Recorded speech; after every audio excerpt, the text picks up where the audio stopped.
Namaskar. It's a great honor and pleasure to be here and to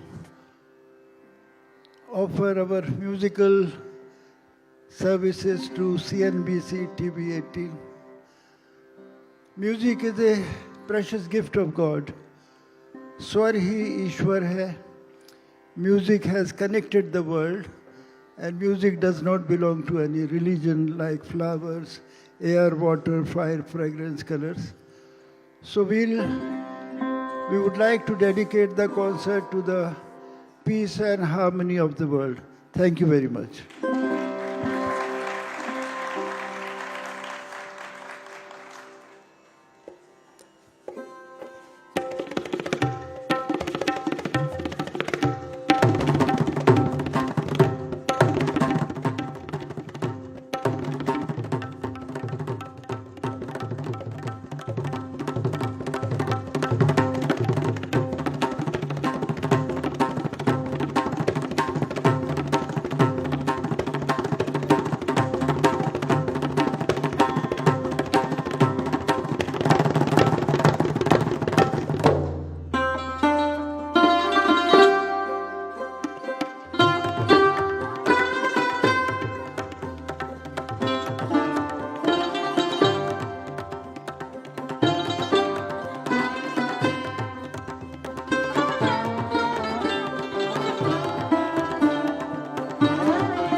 our tabla player, Pandit Tanmay Bose. And Pandit Vijay Natesan. My elder son, Aman Ali Bangash. And Ayan Ali Bangash. And the twin boys, Abir and Zuhan.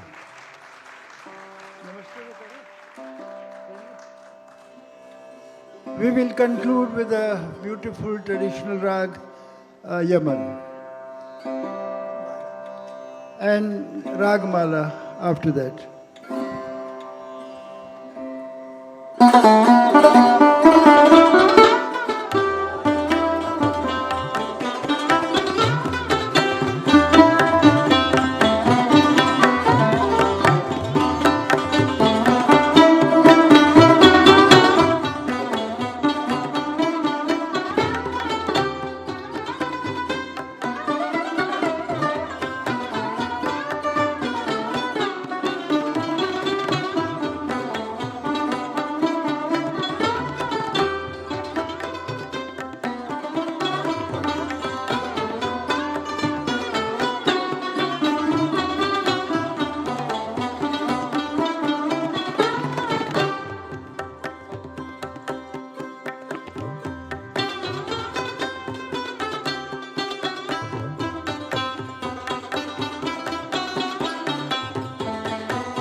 Ladies and gentlemen, what we witnessed this evening was far more than a musical performance. It was a powerful celebration of legacy, tradition, artistry, and the timeless spirit of Indian classical music.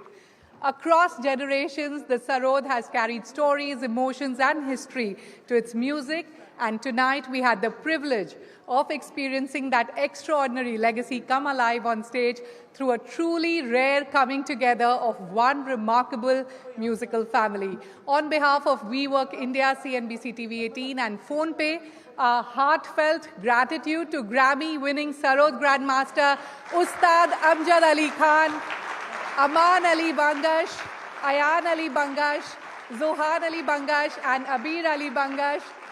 Thank you for an unforgettable performance that beautifully bridged generations while reminding us of the richness of India's cultural heritage.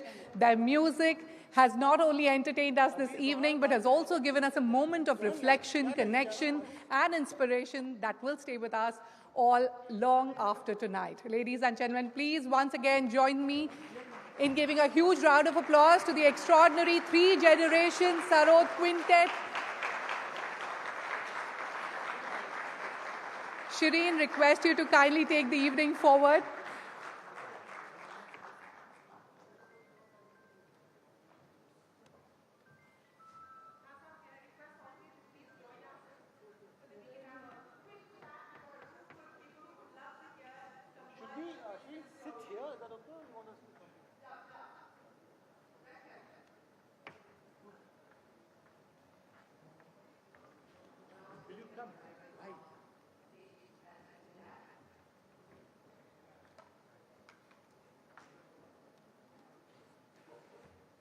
And once again, thank you for that magical performance. We couldn't have asked for a better way to kickstart the evening.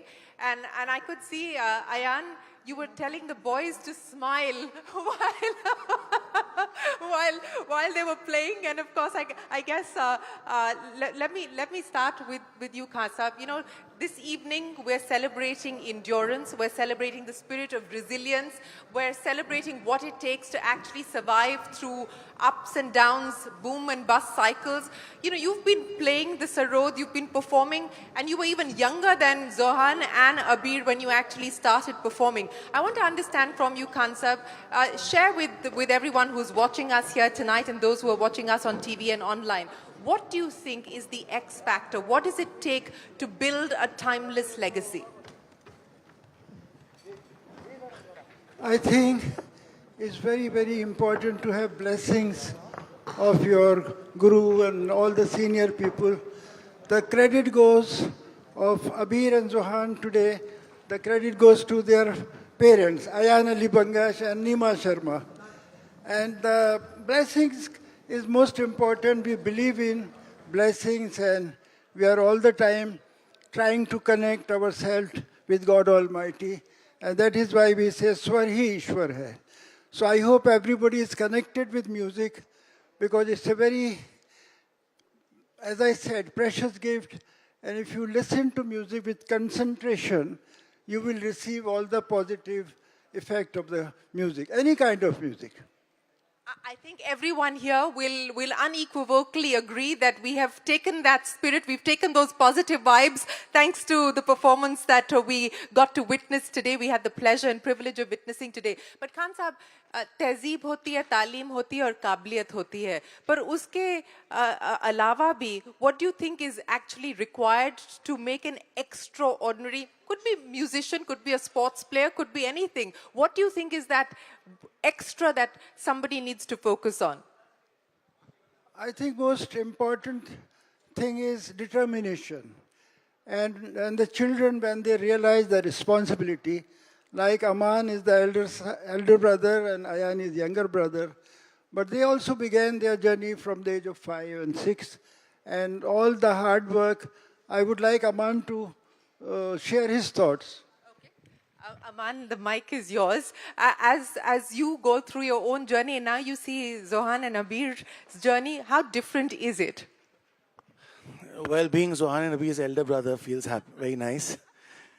But anyway, they're my friends, they're my colleagues. And it's a beautiful experience sharing. I mean, you met us, Ayan and me, way back, Shireen, when we had started off as young people. And to be sharing the stage with my brother and his kids and my father, it's a pleasure and it's a very happy moment. So yeah, so we have fun together on stage. It truly is a special moment. I would like to believe we're still young. I don't know about you. I'd like to believe we're still young. But let me ask you. You managed to skip school today to be here this evening? Yes. And do you enjoy being on stage performing? Yes, I enjoy it. Like, it's an amazing experience to be on stage and perform with my family, and I hope that this continues in the future. This continues in the future. Who's more strict? Is Kansa more strict or is your dad more strict? It has to be my dad because Dadava he lets us do anything, but Abbas I'd say a bit more firm when it comes to teaching us. He's a bit more firm. So you're the disciplinarian in this relationship. Well, he's not getting ice cream tonight. No, but you know, the thing is that none of this was planned. I think when COVID had happened, the silver lining was that I was home. I was not traveling, so I was able to put in all that time. And then, you know, they showed good results. But, you know, you're a student till the last day you walk this planet.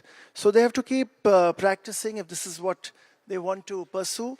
And it's a long journey. I tell them, you know, to have humility and to keep working very hard. And you see, the sense of responsibility cannot be inculcated. I can teach them, but that has to come from within. So they need blessings and good wishes. Yes. Okay. I do. I will come to the mother as well. Nima, thank you so much for being here. You know, as you see them all up on stage, what is it that you go through? What do you experience? Is the performance pressure being shared by you as well? I think it's a mix of excitement and just a lot of gratitude for the love that I feel as a mother going towards Abir and Zohan. And a lot of, I think it's their journey, and I don't think I get nervous. I think it's excitement, not so much nervousness, and just a lot of gratitude, because as a parent, that's what you want. You just want blessings and love and goodness, and I feel a lot of that here. So thank you very much. I would like to thank all of you for all the love. Thank you. Thank you so much, Nima. And yes, plenty of love is going to be coming their way. But Ayan, you know, I want to understand from you, one of the things that, you know, you talked about responsibility. Ustad ji has, of course, been performing for 60 plus years now. You take that legacy forward. But there is a certain perception around Indian classical music. There's a certain perception around specific instruments as well. Do you believe that you can make it more accessible? You can make it more accessible to a younger audience? Do those thoughts sort of, you know, capture the way that you perform, the way that you put your craft together? No, definitely. I think I was very fortunate to get that atmosphere at home, thanks to my mother also, you know, who was an artist, is an artist. But I think my brother and I always wanted to take Sarod to newer spaces, because I think my father already did what the instrument could say in a technical level. He already made it sing, weep, scream, whisper, laugh.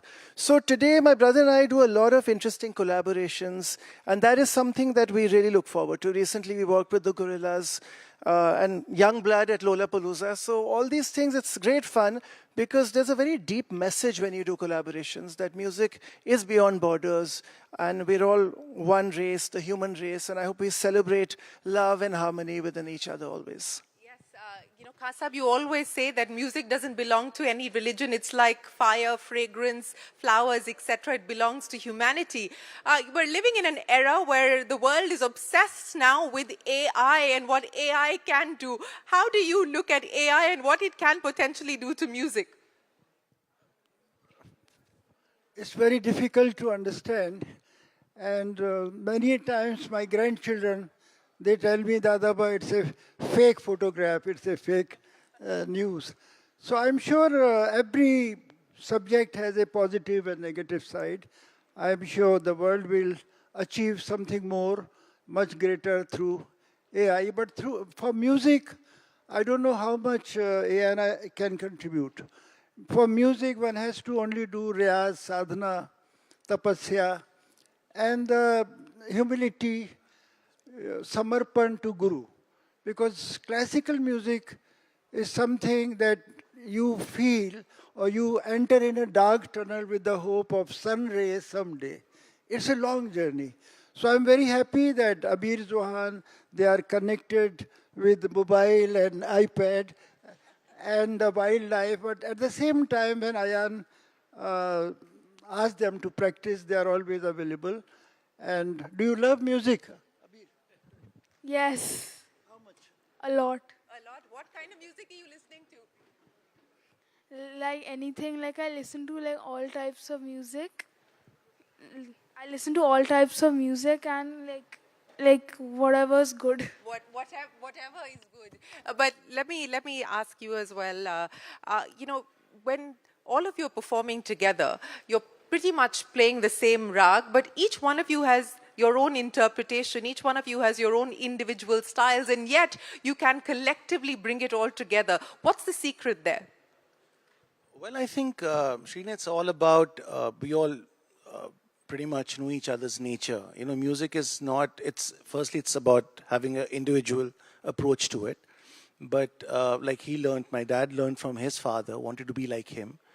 Ayan and I want to be like him, but I don't think we can, but we're trying. So, like Abir Zohan would like to be like their father or grandfather. So the thing is that we all try to not copy, but we get inspired. But because we know each other so well, when we're on stage, it's not about excelling by yourself, but it's about how we can complement the other person on stage and how that person can excel much better. So it's a collective, it's a ship that we all sail together. And I don't know if I was actually sorry, I was packing all this stuff, I'm sorry. But I'd like to thank Nima, the kid's mother, who's really done a great job. Ayan Supai's wife, and I think, yeah, God's been very kind. Thank you. We appreciate the fact that you can all collectively sort of give us the magic that you created here this evening. Kasa, before we let you go, you know, what is it that you would like to say to young musicians? What is it that you would like to say to young professionals who are entering the workforce today? What would your message be to people on what it takes to run a marathon just as you have? I remember my father, my guru, Ustad Hafiz Ali Khan Sahab. We belong to Gwalior, as you know. He often said, Bardasht or Sabr. Bardasht or Sabr hi ibadat hai. So we have to, you know, everybody, they have their own puja, part, prayers and all that. But the world has become so intolerant. So children have become so intolerant. So this is Bardasht or Sabr ibadat hai.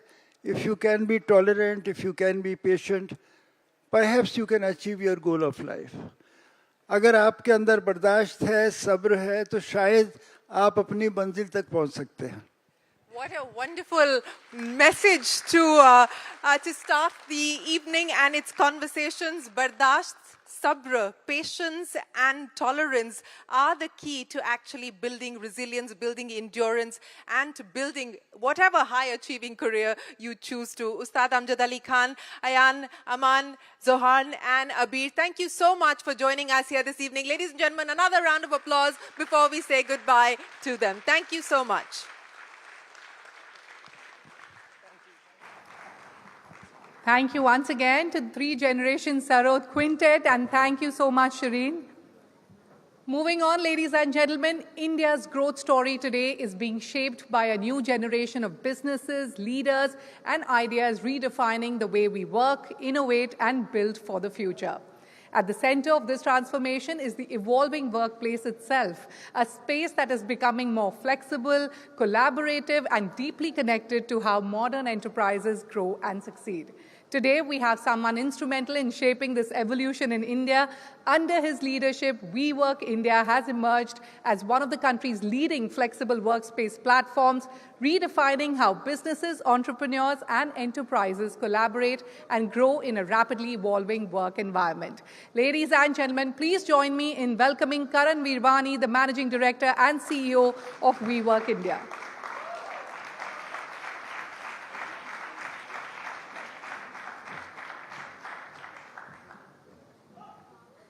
Good evening, everyone, and thank you for having me. And thank you to CNBC for helping us host this event. Shireen, I don't know if you heard the Prime Minister right. He didn't say work from home. He actually said work from a WeWork close to you in his speech yesterday. So I think that comment, from the Prime Minister and also what you mentioned about Mr. Kotak and what he was saying, really sort of resonates with what we're trying to sort of get out here in terms of, Titans and where the next version of Titan comes to. So let me just start with, a very simple question, which is, who wins this next decade, right? Not just in business or in markets, but in terms of shaping what this country actually becomes. For a long time, India's role in the global economy was we supply talent, we build products, we scale companies, and we solved hard problems, but mostly for other people's businesses and balance sheets. And we became exceptionally good at it. And a big part of that came from global businesses actually scaling and building here at scale. That's something that we see firsthand at WeWork India daily. Almost 70% of our business comes from companies, GCCs, multinationals, actually setting up in India, using India's talent to build businesses for them. And that matters because as world-class companies actually build in India, that talent also starts to compound. People learn how to operate large businesses, how to build products, how to move fast, and how to think globally. Now you're starting to see the next chapter of that story, where more founders are taking that experience that they've learned in building these companies and actually starting to build companies of their own from India to the world. This shift is bigger than most people realize because for the first time, all the ingredients are actually here at once. We have talent, we have capital, we have a market that's at scale, we have infrastructure and ambition, and more increasingly, young India is building confidence. At WeWork India, we see this every day across the country, where founders are building new categories, companies are scaling faster than they expected, and global businesses are treating India not just as a back office, but a global hub for their businesses. And you can really see this momentum changing. At WeWork India, that's exactly the role that we want to play. We don't want to be just an office space provider, and we honestly stopped looking at ourselves as a real estate company a long time ago. We want to build the infrastructure layer that helps this ambition grow. We want to help companies start in India, scale, and grow globally from India. Because when businesses around us grow, we want to grow with them. And I think what makes this moment so exciting and so interesting for the country is, for years, India's actually helped build global businesses. Now, increasingly, global businesses are being built from India. And that shift, because that's a very different shift, because once a country starts building globally significant businesses from the ecosystem and within the ecosystem, it compounds so quickly. I think India is very close to that moment, or closer to that moment than most people realize. And India doesn't need to be the next Silicon Valley. India needs to just be the first India. And I think people building through this next decade will shape not just the future of what Indian businesses are, but the future of what global businesses will become as well. And with that, I want to welcome you to the Titans. And thank you all for being here. And thank you to CNBC again.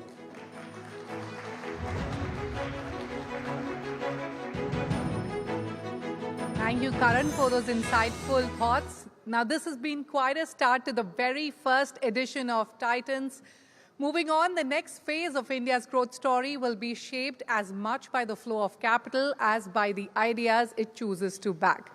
And today, India's investment landscape is at a very interesting inflection point. Private capital markets continue to show strong momentum, with PE and VC investments touching over $60 billion in 2025, while India-focused fundraising has reached record highs. But at the same time, the mindset around investing is evolving. The conversation is no longer just about chasing scale or growth at any cost. Investors today are looking deeper at governance, profitability, long-term value creation, and sustainable business models. So what does this next investment cycle look like? Which sectors will attract long-term conviction? And how are empower investors navigating a more disciplined and globally connected capital environment. To lead this conversation, please welcome Prashant Nair from CNBC TV18, and joining him for the discussion, please put your hands together for Rishabh Mariwala, founder and managing partner, Sharp Ventures, Manish Kejriwal, founder and managing partner, Kedara Capital, and Gopal Jain, co-founder and managing partner, Gaja Capital. And we also have Krishna Ramachandran, managing partner and COO, TVS Capital Funds. Ladies and gentlemen, please welcome our distinguished panel with a big round of applause. Prashant, over to you. Thanks very much, Shruti, for that. Thank you, gentlemen. Please.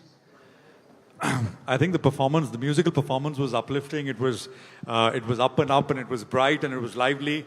Markets, though, have been a bit, what should I say? I mean, the notes have been sort of dark and a little unsettling, and especially public markets. But we've got people here, true titans, and thanks all of you for being here, part of the panel. And these are people who sort of see businesses. I mean, we talk about public markets all the time. But, in public markets, businesses are already many years old, and they've matured, and they've attained a certain sort of size, scale, in whatever businesses they're in, whatever categories they're in. But these are people who see businesses far, ahead of, far before they list, in their infancy, when they're starting to build out. So they're in that sense, the risk takers. And I think that their capital is very important if we need to sort of fuel this new investment cycle. And of course, domestic capital base has become very large, even compared to 10, 15 years ago. So once again, thank you very much for being part of the panel. Manish, I want to start with you. Is the music a little dull and unsettling? And I don't know, or is the music slowing down? If I were to borrow from the phrase from a famous movie. Is it the music we were hearing right before we started? The music in markets. That music was excellent. that was excellent. No, first, Prashant, Shirin, thanks for having us. Pleasure being here. Listen, I think the difference between private and public markets is just, what we do is public market guys are on edge every day. Frankly, I don't know what the markets did today. Did it go up or go down? I know it went down, but Shirin, I sure would give me all the facts. Thank you. But my point is, it shouldn't matter to us to a certain extent, right? Because we play what I would call is the long game. Not better, not worse, just different. Our lives are relatively simple. We make 3 or 4 investments, maybe 5, 6, at least in the private equity side where we function. Both control and non-control. And it is patient long-term capital.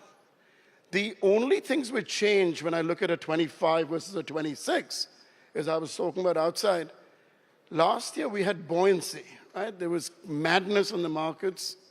The public markets were on fire. Sponsor-to-sponsor sales were going up. Strategics were looking at acquisitions. In times like this, remember, our capital is, unlike Rishabh and that's his permanent capital.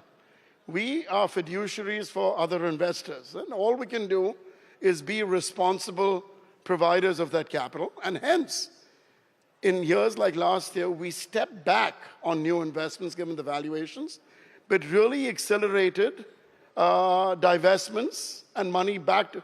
So last year, to give you a sense, our normal ratio of new investments to exit is about 1 to 1. A little bit more on the exit side. Last year, it was 3.5 to 1. We returned almost $2 billion to our investors. Vishal itself, we had one exit of $1.2 billion. So I believe that was the most. But I'm saying that was last year. Yeah. This year, the public markets, as you know, and Shirin reminds us today, it's not a time for the faint-hearted, right? So what do? Your playbook changes. Your level of divestments will go down. Our DPI will not look as good in 26 as in 27. But hopefully, the 20 companies we were looking at acquiring, but always was beyond our reach last year, now will become closer to reach. Now, remember, private markets take time to react vis-a-vis public. We are still 3, 6, 9 months behind.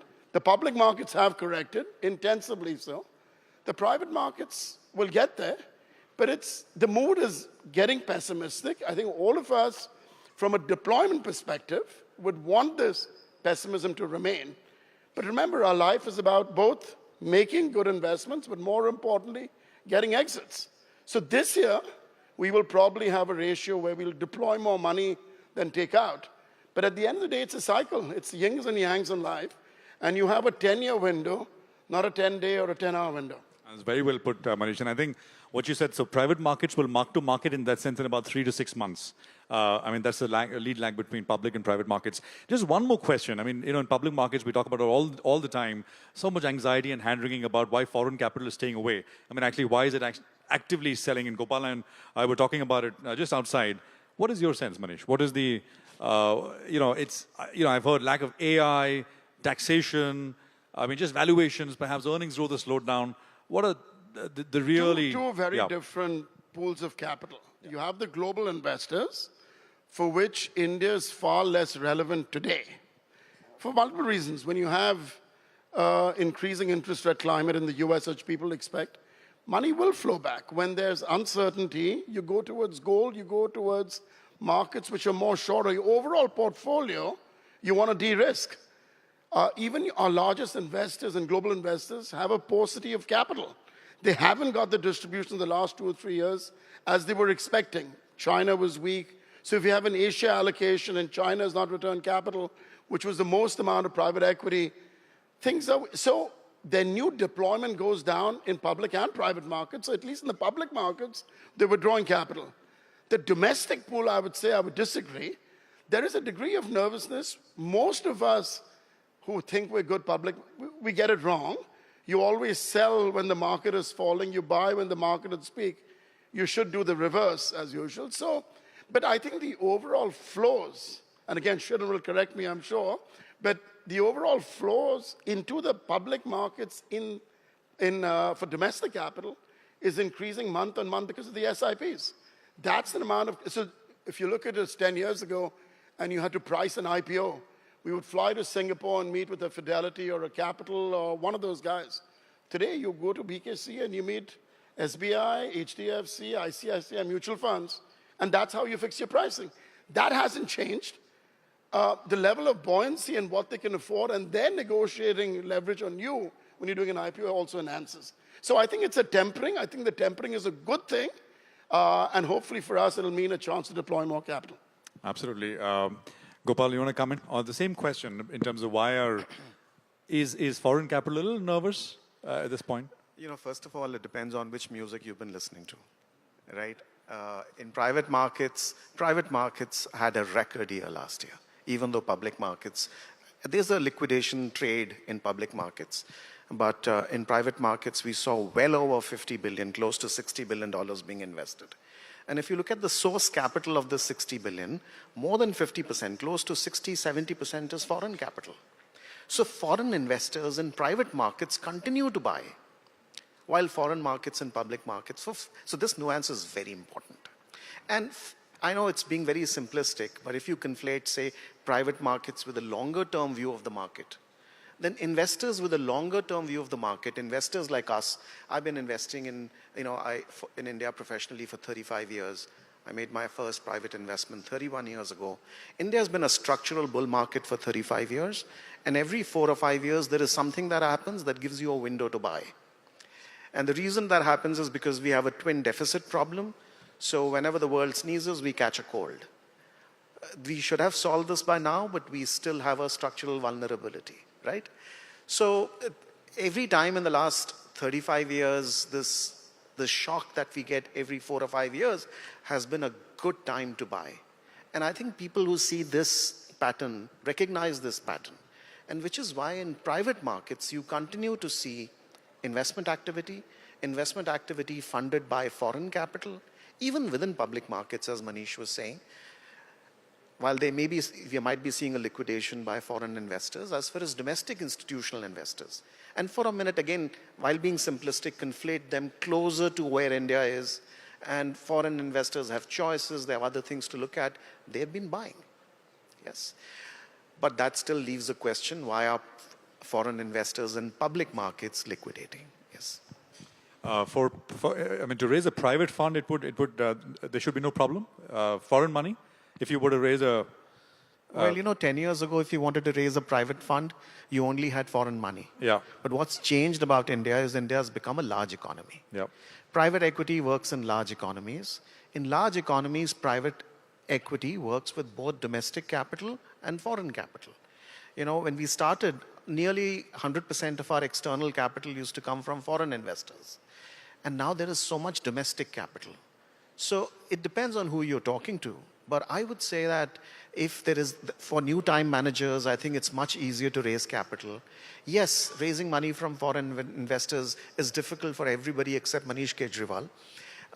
But in general, I would say there's still a lot of appetite for India, for the Indian story. And there is a growing appetite because India is a savings factory of the world. We are 4% of global GDP. We are 7% of global savings. There isn't enough global Indian savings that is making its way into alternatives. That is changing. And as that changes, this is going to inflate the alternative sector and make it possible for people to raise larger and larger amounts of capital. Actually, so many public market investors have become not private equity investors, but maybe VCs and so on and so forth. They've all going back and back and back and maybe that's competition for you guys when you go in for deals, etc. You talked about raising money and how to price an IPO, but perhaps competition for deals also has perhaps gone up because of, I guess, a lot of large, all kinds of investors who are now looking for businesses in their infancy as they're starting out, etc. So that point is taken. Rishabh, just what's your perspective? And I mean, as Manish said, it's permanent capital. So maybe there's a... Yeah, so, firstly, thanks for having me and pleasure being here today. I think, from our perspective at Sharp Ventures, which is our family office, we are quite focused and, we do a whole bunch of very early stage and then we do some opportunistic mid-stage and late stage. So I think it's flexible capital that we have, but I want to just say that the word family office is a bit abused in the country, and there are not too many real institutions here which are truly family offices, where it's about governance, it's about strategy, it's about discipline, and it's about allocation. Usually most family offices just think about just how to make alpha without depth of thought process. So I think, there's all sorts of capital out there, but I think true long-term capital, when there's enough capital to deploy, I think strategically some of that thought process is missing in the country. So you do get chunks who go into a bunch of funds and top quartile funds, like a Kedara, Gaja, Chris, whatever, the big boys, and then there's a bunch of mid-market and early stage funds. At least, our journey started in 2014. We did like 14 funds in the last, too many funds, but in the last 10, 11 years. And, unfortunately, the DPI, TVPI, it's not been great in the early stage ecosystem, right? And then we had our learnings and then we said that, guys, let's just do what we can underwrite. We can only underwrite consumer, so let's focus on consumer. And I think that's what we've done. And I think for us personally, that's what's been super exciting because, the journey, the next decade will be defined by the 400 million aspirational Indian consumer who will pay and with their wallet and that aspiration is what we are after. And hopefully if we chase the right entrepreneurs who are betting on the right categories and the right brands, I think those ones will be the winners of tomorrow. Fair enough. Krishna? He's being a little modest. His direct investing included a small company called Nykaa, which he put in 10 crores, which I think when he exited was more than 1,400 crores. So he makes the rest of us look like a little foolish. So it's not only permanent capital, it's smart permanent capital. And you should talk about family offices to Harsh uncle and give it, not your dad, Harsh Goenka. And, talk about how good family offices can be. He has a very different view on family offices. But I think that's a different view altogether that he has, where he thinks that family offices just chill and play golf and go on vacations. I think that's that too. But I think that's different because those are just investors who just sit and watch. Here, I think when it's value adding is what you want to do, and you want to truly help entrepreneurs in their journeys, and not just be just be passive investors. So I think that's a different pool of capital. And I think that's also needed, by the way, in the country. But I mean, that's not who we are. Krishna, you want to comment on at TVS, what's happening? And what are you doing, focused on which areas and, what kind of, Rishabh mentioned consumer, financial services are the two sort of bedrocks as far as India is concerned in terms of fighting ideas. It has been for the last 20, 25 years. Just give us an overview of what's been happening at TVS. Yeah, we are now in our fourth fund. And interestingly, we've always been a rupee fund. We've raised money in India, invested in India. So taken a lot of pride in doing that. In the fourth fund, I think one of the things that we're seeing is also we are institutionalizing our fund. This was started by Gopal, and now you see more people coming in. So like you see in the market as well, families are institutionalizing in terms of family. Gopal Srivasan, yes. So you see families also putting an institutional setup in family offices, structures and formats in place. And you will see in the market in the next 20 years, significant money is going to move in across generations. You're going to see that quite a bit. There are reports about lakhs of crores going to move in. The second thing that you'll see in the market happening is the PF and NPS money and possibly insurance money, close to 107 lakh crores. A percentage of that will get unleashed into the market. With all that, I think the domestic pool is going to increase quite a bit. And therefore, I think we are quite excited about that. We have, in the first fund, been agnostic of the sector. We've been everywhere. And last fund, we were very sharp, largely in financial services. This fund, we are now into financial services, end-to-end distribution, wealth, insurance, and enterprise technology, and also industrials. And one of the reasons we're moving into industrials is a lot of our LPs from family offices have backgrounds in manufacturing. TVS family also has a lot of background in manufacturing. Plus, we see a lot of opportunities today. People think India has jumped from agriculture to services and the manufacturing is lost. But it seems to be coming back in some places with a big bang. In some cases, I think, slowly coming back. So I think that seems 3 areas of our focus. And we've invested a lot in people and capability capital. We're looking forward to that. I missed manufacturing when I said financial services and consumer. I just want to ask Manish the AI question, right? I mean, you spoke about the Vishal Megamart. I think it was your single largest sort of transaction, exit in terms of the amount of money that you made on that single deal. I mean, at one level, does it matter how you make money? Vishal Megamart is a fantastic company, well-run company. You went in early. You made a ton of money there. But at the same time, you look at what's happening around the world. And you and I were at an event yesterday where we got sort of presented that anecdote. The 3 companies, SK Hynix, TSMC, and Samsung, the amount of FI money in these 3 companies is about $1 trillion. FII stock of money in India is about $750 billion. So it's just, the numbers are insane.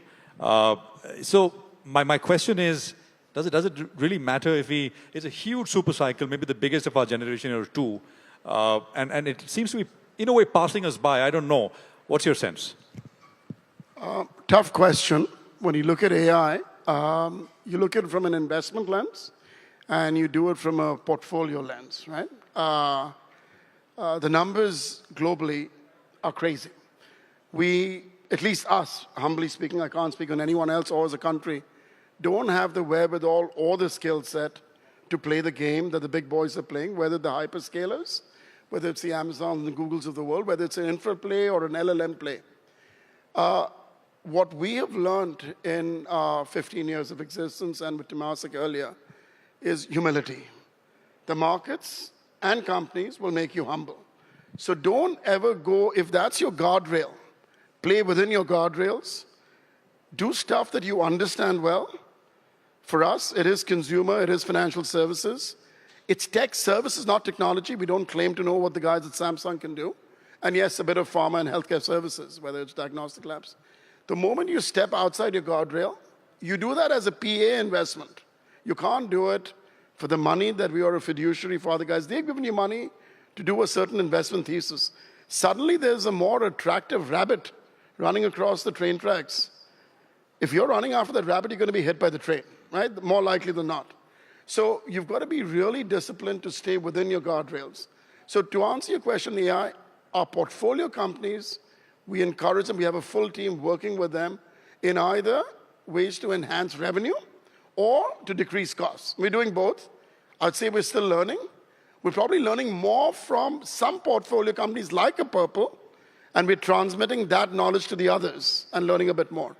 On the investment side, let's be clear, I'm not investing in any LLMs. I have no strategic advantage, no market.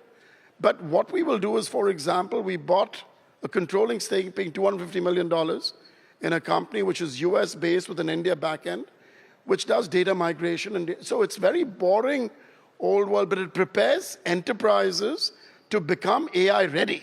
So again, it's not the gold mine that you're running after, because it's very difficult for us to actually find that little thing of gold.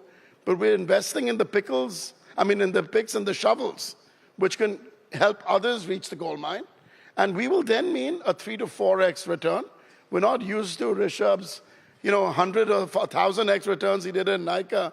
We're happy with a 4, 5, 6x or a 3 or 4x. And hence the risk return, you've got to be measured and know what you know and play in that. And the stuff you don't know, just keep far away from. Gopal, you want to come in? Oh, well, it wasn't long ago that when you used to talk about IT technology, used to only talk about hardware, large computers, and software was considered worthless. You remember the origin story around Microsoft, how they gave away that system for free. And software companies became far more valuable than hardware companies. Every story starts with hardware. AI is a 5-layer cake, and India's turn to eat the cake, so as to say, or play a role in that cake will come. And that role will be around applications. We have a huge role to play. Generic AI plus generic data gives you generic outcomes. In order for companies to truly leverage AI, you need proprietary data, you need the 3 C's, which is co-location, customization, and cost. And this is the role that Indian companies will play. So there's a very interesting ecosystem of companies emerging. Manish always makes the smartest investments. And there's a company in our portfolio, Fractal. I think it's a good example of how an Indian company is working with some of the world's largest companies. We had them on the air today on earnings, but anyway, wow. And the largest companies on these things, proprietary data, even if you're taking a generic model, you need proprietary data, co-location, customization, cost to answer questions around pricing, around market strategy. So India's turn will come, and AI is here to stay. And we as investors have to look at it, as Manish said, from both angles.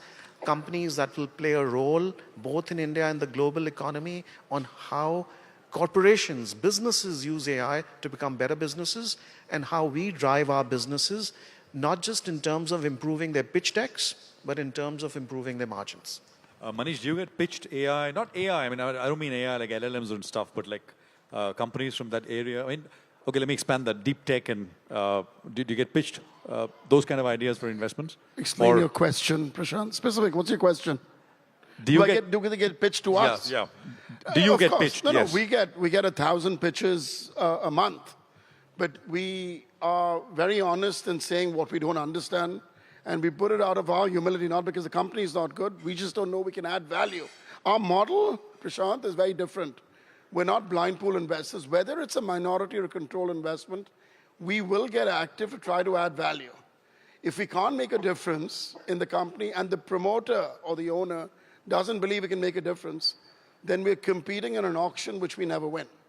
We can only win if they believe that our operating partners, which are people like Nitin Paranjpa in the consumer space, Keki Mistry from HDFC in the financial services space, an ex-Abid who used to run Wipro. So we get these guys not as consultants or advisors. They are deeply involved in the company. And that's the only way we can make ourselves attractive and get something. The most important thing in buying is buying cheaper than when you have to, right? So in our sense, again, it goes back to what do you know, what do you not know?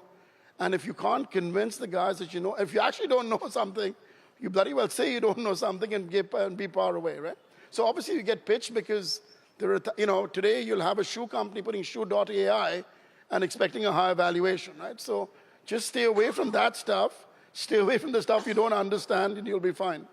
Have we reached that stage yet? No, not yet. We have. Rishabh, just your thoughts. Where are you seeing the most exciting opportunities, kind of businesses which are getting pitched to you? What's looking good? So for us, I mean, again, we're just blindsided and just one track mind of just consumer.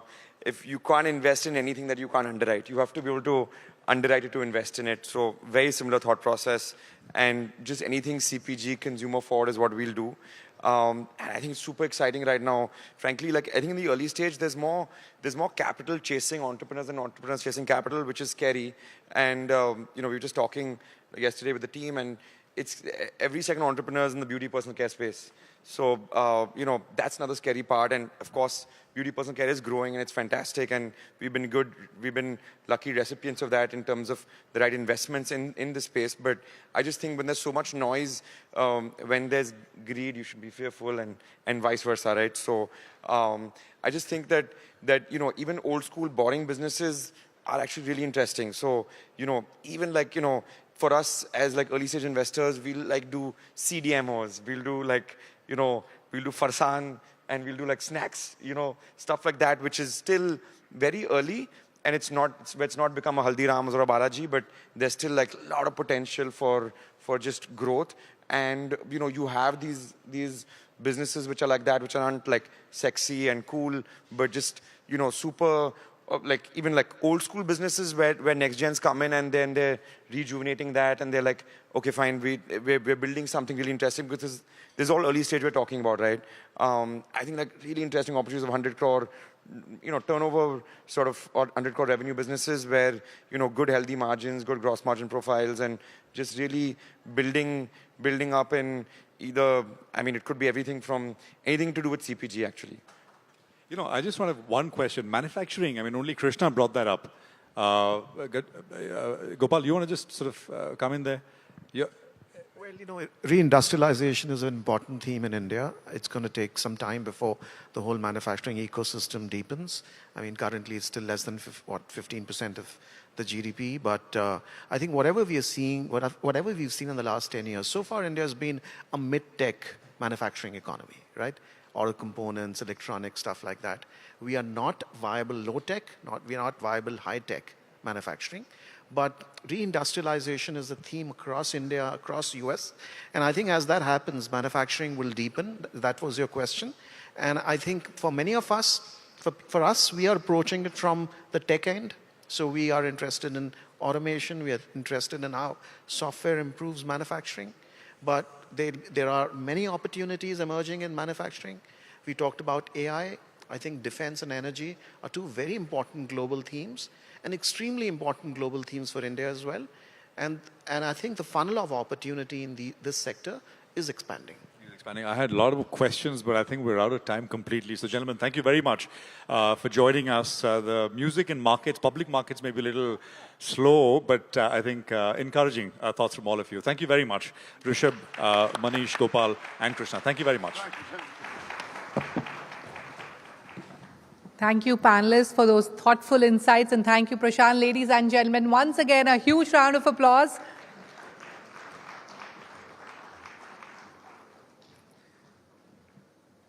Well, moving on, today consumers no longer just are buying products or services, they are buying experiences. Now, whether it is hospitality, dining, travel, entertainment, or lifestyle, experience has become one of the strongest drivers of consumer choice and brand loyalty. But building an experience-led business is far more complex than it appears. Unlike products, experiences are created in real time through people, spaces, services, technology, and emotion. They have to be consistent, scalable, and memorable while still feeling personal and authentic. And as India's consumer economy evolves, businesses are increasingly asking an important question.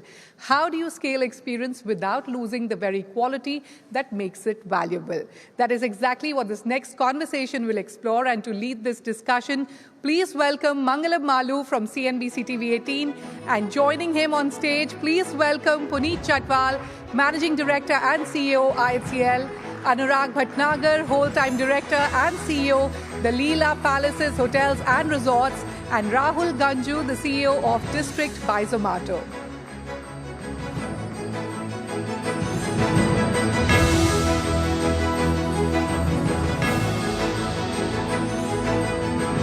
Well, Mangalam, over to you.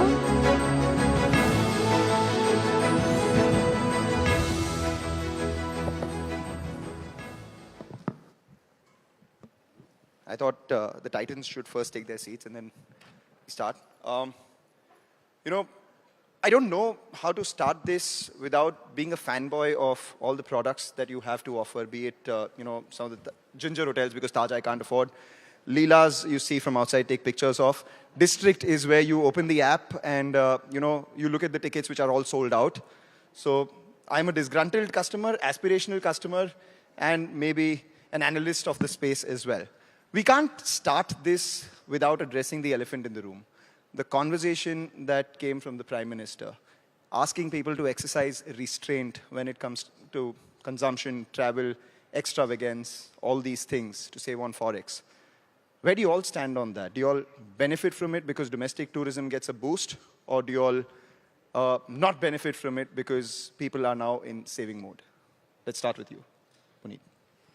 With me, firstly, I have to say, God helps those who help themselves, so please help yourself. If you can't afford a ginger, I'm sure you cannot afford garlic either. So. No, I can afford a ginger, not the Taj. Okay, so now on the, I don't know the names you use, I cannot use that name, but given the latest, what you're referring to, I don't know, it could be very good for the experience economy. It could be very good under the aspect of Dekho Apna Desh. It could also turn out to be very good to add Make in India, Heal in India to Wed in India. Not only for Indians, but also for foreigners coming into India. So I think it could be positive. On the other hand, I think we are all a bit speechless thinking, is there more to it? Is there something that we need to know? Should we be more careful? Should we be, you know, cautious or thinking about what else to expect, what is coming our way? So I think at the moment, at least I am trying to digest the news and see how things pan out day after day. We are also living in a geopolitical world where a statement made in the morning may not hold true, forget afternoon or even, no. Even late morning the statement is false. So I think we need to get through that over the next week or a few weeks, and by the end of the month or early next month, we'll know more. Right. Anurag, what do you think about this? I just add on to what Puneet said. I agree with him. It's a bit early stage for us to know what's going to be the full impact of Honorable Prime Minister's statement yesterday. But typically, if you see India's context, the months of May, June, and July are holiday seasons, school vacations, a very strong domestic uptake any which ways. So that is going to get further amplified, what we believe. And if you take a step back and look at India's overall outbound, the number of affluent Indians who take international trips is nearly 3x of the inbound. The inbound to India, the international tourists that come to India, is pretty submissive compared to anywhere else in the world. So in that sense, in the long run, it will provide a deeper opportunity for us, but it's early stages to see how specifically it will pan out in the next few months. You know, before we go to Rahul, I have to ask you this, because you said it's a little early to digest the impact of this news. I can tell you from the stock market standpoint, 12 lakh crore of market cap erased. And the wealth effect obviously has an impact on how luxury products sold by you guys are consumed. Do you think that could be a bigger worry than what the Prime Minister has said? Because the underperformance of the stock market, the underperformance of portfolios, could that have an impact on consumption of your products? You know, if we take a pessimistic view, we have a lot to worry about. If we take a realistic view of what we know and what we think we know, then there is nothing to worry about. So I think what we don't know. That's what I said. So at the moment, things are fine. May, Anurag and I were chatting outside. May is off to a very good start. Of course, the first 15 days of April were not as good. June, the business on books looks good. I hope it stays that way, but also it's a bit unfair comparison because I mentioned it on your channel this morning. You know, we had Pahalgam in April and we had Operation Sindoor in May and we had the airline accident in June. So a lot went wrong in the first 3 months of the same quarter last year. So at the moment, the way we see things is fine. And more importantly, I think we tend to underestimate the safety and security. I think the safety, security of people, our customers, etc. today is very good, and including in places like Middle East where we have an operation, we can say we've not even had a very small incident that could have impacted us. So I think that's the way we are thinking at the moment. The business goes up and down, and it will come back with a big bang. All right, business goes up and down, come back with a big bang. You know, what connects the three of you all is, it's a very interesting thread where, say, for instance, District is something that started from an organization that always believed in giving comfort to people in their houses, right? And now you are suddenly asking people to get out and the opportunity that there is. So I'd like your thoughts on, you know, what were those initial pitch meetings like which said, oh, there is a TAM, or total addressable market, in this experience economy? What were those qualitative and quantitative parameters that you all discussed before actually jumping headlong? First of all, thanks for having me, and starting with a softball about the PM speech. But yeah, I think, see, the way we look at it at Eternal is that we build for convenience. So the common threads across all our businesses is what can we do to make urban lives smoother, friction-free?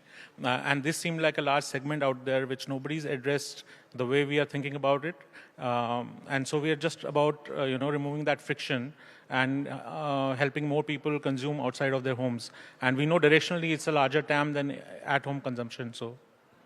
Right. And the reason I call it a common thread is because all of them actually had to get out of their skins to do something and succeed at that. And that's exactly what Titans stand for as well. Anurag, you know, when the Leela was taken over by a private equity firm, obviously the brand that stood, there was a fair amount of headroom for growth out there.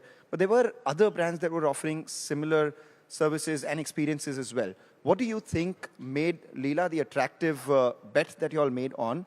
And what differentiates your quality of service from, say, some of your peers? Thank you, Mangam. That's a great question. So Leela has been in existence as a brand for the last 4 decades. 40 years. 40 years, that's right. We celebrate 40 years of Leela this year. When legendary Captain Nair founded this brand, the moat was very clear, the finest asset quality, the finest level of service. And this is something that we have singularly preserved all throughout this journey and continue to do so. What really enabled us, post the acquisition of Brookfield in 2019, was the scale, the access to capital, a disciplined asset management approach, and our ability to put all things together to grow mindfully and deliberately whilst keeping the singular focus on luxury. So we have further fine-tuned our services, our programming, our experiences, which is evident from the results that we are doing quarter on quarter. And we believe, because in this particular space, there is a lot of runway ahead, and there are tailwinds at a macroeconomic indicators to support this focus on luxury from experiences, because that's where the new consumer is moving, and that's what they want to experience. Right, and that brings me to Puneet now, because again, something that is not of extreme comfort to a group that was earlier known as the Taj Group and now known as the IHCL Group, largely because you wanted to diversify your revenue coming out from Taj, get into products which are not more luxurious than Taj, but more affordable, accessible to people like me, say something like a Ginger and all these things as well. So what was the call that you took out there when he's saying that there is a lot of headroom for growth in luxury? You're also seeking something at below the luxury pyramid as against above. Wow. Is this working? Yeah. Yes. So I think, firstly, we have to take a step back. The evolution of the nation was reflected in a group getting called Taj Group, which was never the name. The name given by the founder was Indian Hotels Company, and that is going to have its 125th AGM this year in June. So it's not a name founded. We have 40, 125, and 2024. Yeah, so 1.5 years. So now that's the starting point. The philosophy behind calling it the Indian Hotels Company was to give an answer to the society where it was written on the hotel's doors, dogs and Indians not allowed. So Yes. it was, for that time, a hotel for the Indians. Now, since then, 1903 when Taj opened, fast forward 2026, India is 1.5 billion people. And even if 50% of that population is your TAM, total addressable market, and that includes people like Mangalam, we need a product for each of the Indians. Thank you so much. And for that's considering what us. we did in trying to leverage the strength of the Taj, all that the Taj had created, almost over 100 plus years of legacy, and then obviously make it evolve into upper upscale, upscale, mid-scale, homestays, home delivery, and you name it, in catering units. And we became a very well-diversified portfolio, which is today very distinct by brand, by geography, and by contract type. Got that. So diversification has been your journey. Deeper penetration into the luxury market has been yours. And obviously seeking further formalization as the experience By the economy way, grows. sorry to interrupt you, but at the same time, Taj has grown into the top 3 luxury brands in the world in terms of scale. It's getting close to 150 hotels portfolio and still rated in the last 5 years as the world's strongest hotel brand and India's strongest brand across sectors. So that doesn't mean one thing does not exclude the other. So that just because we are doing more things does not mean we are not focusing on the Taj. That was, is, and remains the backbone. More importantly, the core values of Taj, what Taj stands for, I don't know anybody knows in the audience or not. The T of the Taj stands for the trust of all our stakeholders, A for the awareness of the communities we live in, act in, and J for the joy that I'm having right now in doing whatever we do. Do you have a full form for Leela? We have a caption though, true Indian luxury, but not a full form for Leela to that level. But I think adding on to what Puneet just said, I think if you look at brands from India, whether it's the Taj or us or anybody in the luxury space, they've always been considered as one of the finest amongst the top brands in the world globally. If you look at the voice of the customer and the customer love in terms of extremely well-accredited and well-known publications and Reader's Choice Awards and the gold list everywhere, you will always find a brand from India appearing in the top 3 or top 5, if not in the top first 2 positions. Wonderful. Rahul, I have to ask you, the emerging economy around experiences, which is concerts, people traveling for meals, people actually going out of their comfort zones and perhaps spending a little more than what their pockets would allow for experiences more than things. Have you all put a number to how big this market could be, the rate at which it is growing, and the opportunities where the next $1 billion of revenue come? So yeah, I think, almost every prediction that we make about numbers, every report gets it wrong. So we don't want to hazard a... Gets it wrong on the downside. Gets it wrong in terms of how big the market and how quickly it'll get there. So without hazarding a guess on what that number is, that we know that there are behavioral shifts driving this consumption, right? So today it's not, I think the value system and the trade-off that the next generation is making about how they want to spend their time is different from ours. And we see it play out, every day in the data that we see. So moving from products to experiences, living in the moment, not really bothered about how life will be 5 years, 10 years from now. But, if you have money to spend, go get that experience. That's why we see a lot of outbound tourism just for concerts today. There is, for large concerts, almost 40% of the crowd that we get is out of the city. So there's a lot of data that suggests that, this behavior shift is kind of happening and it's real. And we are kind of here to participate for that. You guys are targeting, I'm looking at some numbers, 10,000 crore GOV by the end of FY26 was your last stated number, with 4 to 5% EBITDA, which obviously you're investing back in this business. Live event spends just on tickets was close to 21,000 crore in the previous financial year. And people spend 2.5 times more on travel to that concert and F&B around it. So if you double that, it's roughly 50,000 crores.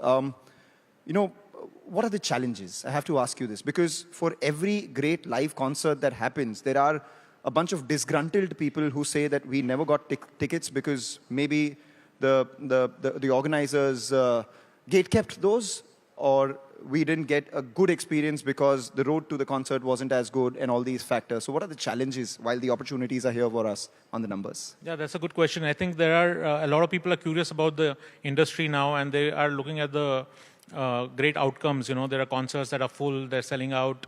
Even cricket stadiums are full and so on. But I think for us to be consistently delivering that kind of experience, the limiting factor becomes the physical infrastructure today.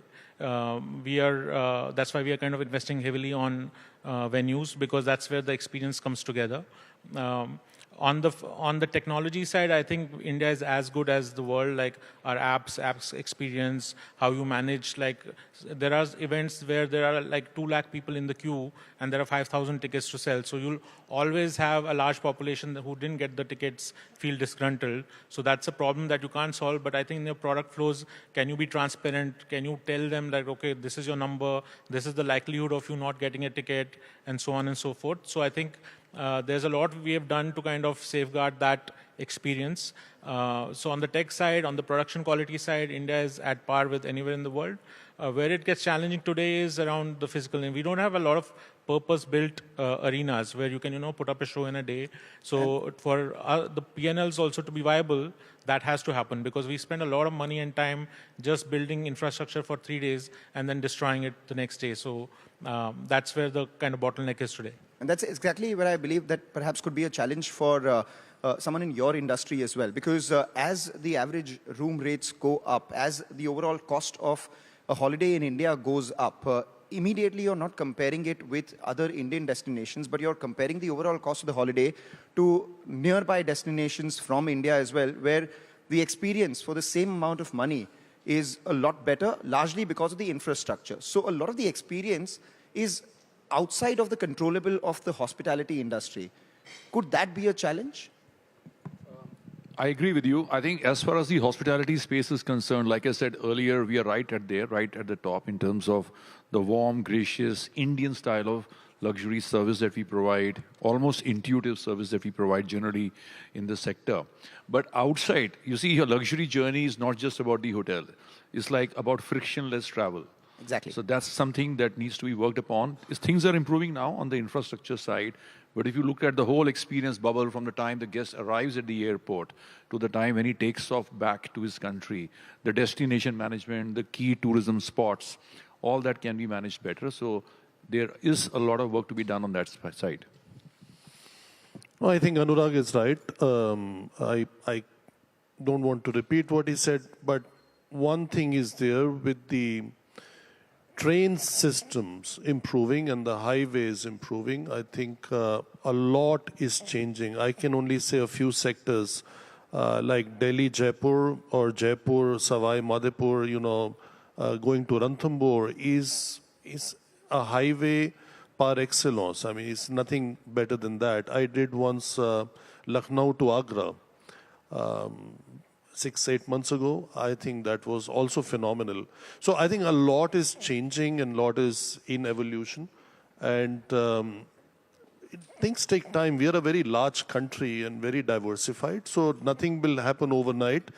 But what has happened in the last 10 years is commendable and just gives us a lot more optimism to build hotels in these new destinations because they are more accessible and easily reachable. Wonderful. Just as we have 2 minutes to wrap, I'll go forward with some of the, ribbing each other sort of questions here. When you go to, say, Leela, what is the first thing that you notice? Wow.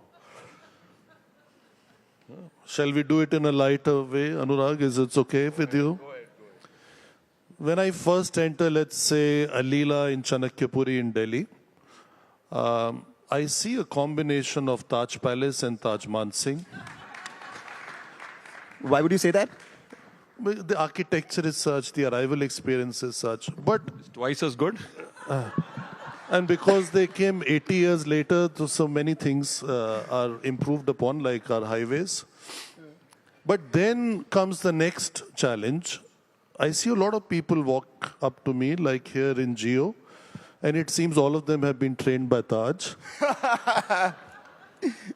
Then fortunately, I've not had to go through the menu, but some of my friends said that when they went to the menu, especially the Japanese or other Asian, Pan-Asian cuisine, it looks very much like Taj, but doesn't taste like that. He's not holding anything back. Thanks, Puneet.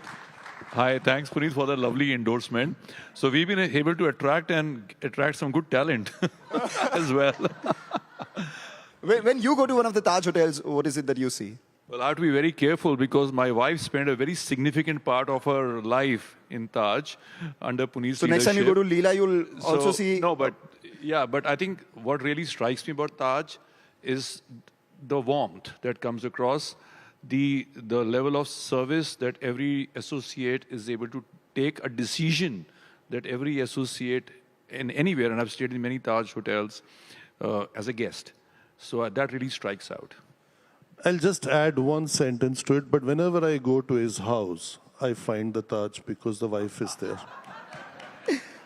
And if both the Leela and Taj were to list on District, what differentiated user experience would you provide the guys who are looking for that sort of luxury? Oh, wow. I'm making a business deal for you here.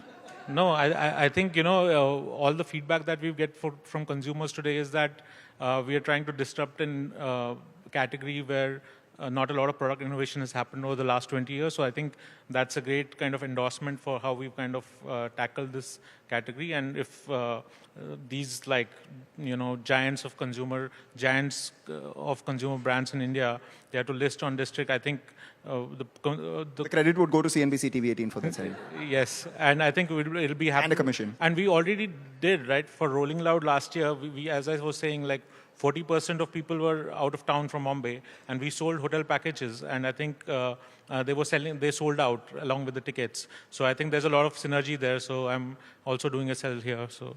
All right, we'll allow you all to explore the synergies back in the WeWork lounge out there, but this is all about the experience economy, emerging headroom for growth and challenges, and a lot of leg pulling between the legends as well.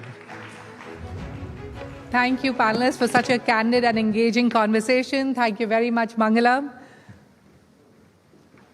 Moving on, India's GCC story has evolved far beyond scale and cost efficiency. Today, global companies are building capabilities in India across innovation, AI, cybersecurity, advanced manufacturing, and strategic decision-making.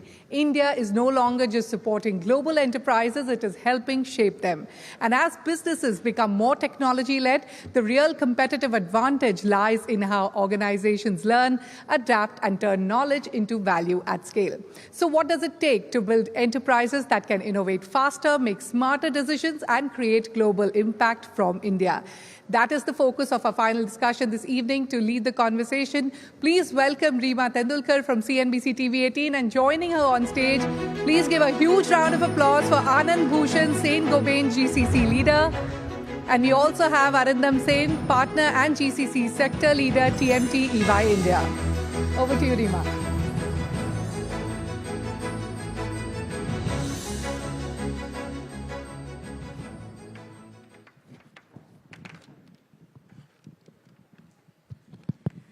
Hello, everyone.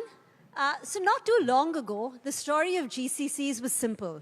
How many people, how many seats moved to India to save costs? And then GCCs evolved. They became the Titans. They became a story of how they're no longer the labor arbitrage play, but they are the innovation and knowledge centers for the parent company. And the numbers are here to say.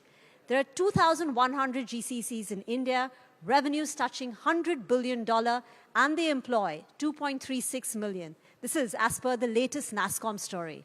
But once again, GCCs are at a crossroads. They are potentially, along with the Indian IT industry, facing the possible encroachment of AI into the turf, the bastion that you all held so far. So we've got a lot to discuss in the next 20 minutes, how AI is changing the game, the risks, the opportunities. How can GCCs use AI to make themselves more powerful than ever before? And is there a risk of job losses? So very warm welcome to Anand and Arindam, and I look forward to this conversation. But Anand, let me begin with you, right? On AI and the latest in AI. And the latest is that both OpenAI and Anthropic have launched an enterprise services company. Basically, and it's formidable because they have consulting companies, they have PE companies. So OpenAI, for instance, is tied up with a TPG. They have Bain. So they get access to clients. They have consultants like McKinsey as partner investors, so they can get the contextual knowledge. You put in a few forward deploy engineers, agentic AI, and then perhaps they can do what a GCC does. So the question is, what is the defensible moat of GCCs today? So we all had discussed that AI is going to stay, and I'll give you one example. When refrigeration was invented, the biggest earning was done by Pepsi and Cola. So AI will transform us, all of us in IT industry, but more than that, it will transform our business. Here, all service companies, so if I'll put this like in such a way that AI for IT services and AI for business, these two are two different aspects, and those two aspects where GCC's plays are, because we are not only doing IT, we are also touching the business at this point in time. So when we see 20 years back and today, the difference is that 20 years back, IT was a back office of any function. Anything and everything in the business is run by IT. So it's not only about the IT and technology, it's also about business process. I see there is a loss of productivity gain that is going to happen. And when I was growing up in industry, it was faster, better, cheaper, and you can get only two. With this AI, you can get faster, better, and economical, all three. And that's a possibility that AI is going to bring. And all this Anthropic and OpenAI, it's going to aid that. So this is how I see this is going to happen. Anindam, we speak to so many Indian IT companies, and quarter after quarter for the last many, we've been asking them the risk of AI. And they keep saying, well, we are needed because we understand the messy legacy infrastructure data. We have the contextual knowledge, and that is our moat. But do you think with what we're seeing today with Anthropic and OpenAI, the fact that they're getting consultants like McKinsey on board, right? Consultants are used to parachuting into enterprises, and over the next 6 months, they understand the business inside out. And now you've got agentic AI, which can so the McKinsey strategize, and agentic AI will execute on the work. So that contextual knowledge, which was seen as a moat for GCCs, and which Anand is talking about, is that defensible? See, I think there are two parts to that answer. The first part is, if you look at the report that you referred to, which was just released from NASSCOM on the 2100 centers, there's one very important element that was included in the report, which was the maturity of the GCC ecosystem. And if you look at it carefully, what it mentioned was that less than 50% of the GCC ecosystem currently would be classified as high maturity. So I think when we look at the impact of AI on GCCs itself, there are a couple of things you need to consider. One of them being the maturity of the enterprise as well as the GCC that is in question here. And secondly, what is it that the GCC does, right? Because there are GCCs today that are doing a variety of different things than just traditional commoditized stack of activities. And I think that needs to be taken into context when we discuss this question. Now, to your point on contextual knowledge and the defense mechanism around contextual knowledge, it really depends on, and again, and I also want to caveat one thing is that we can't look at GCCs in isolation of the enterprise.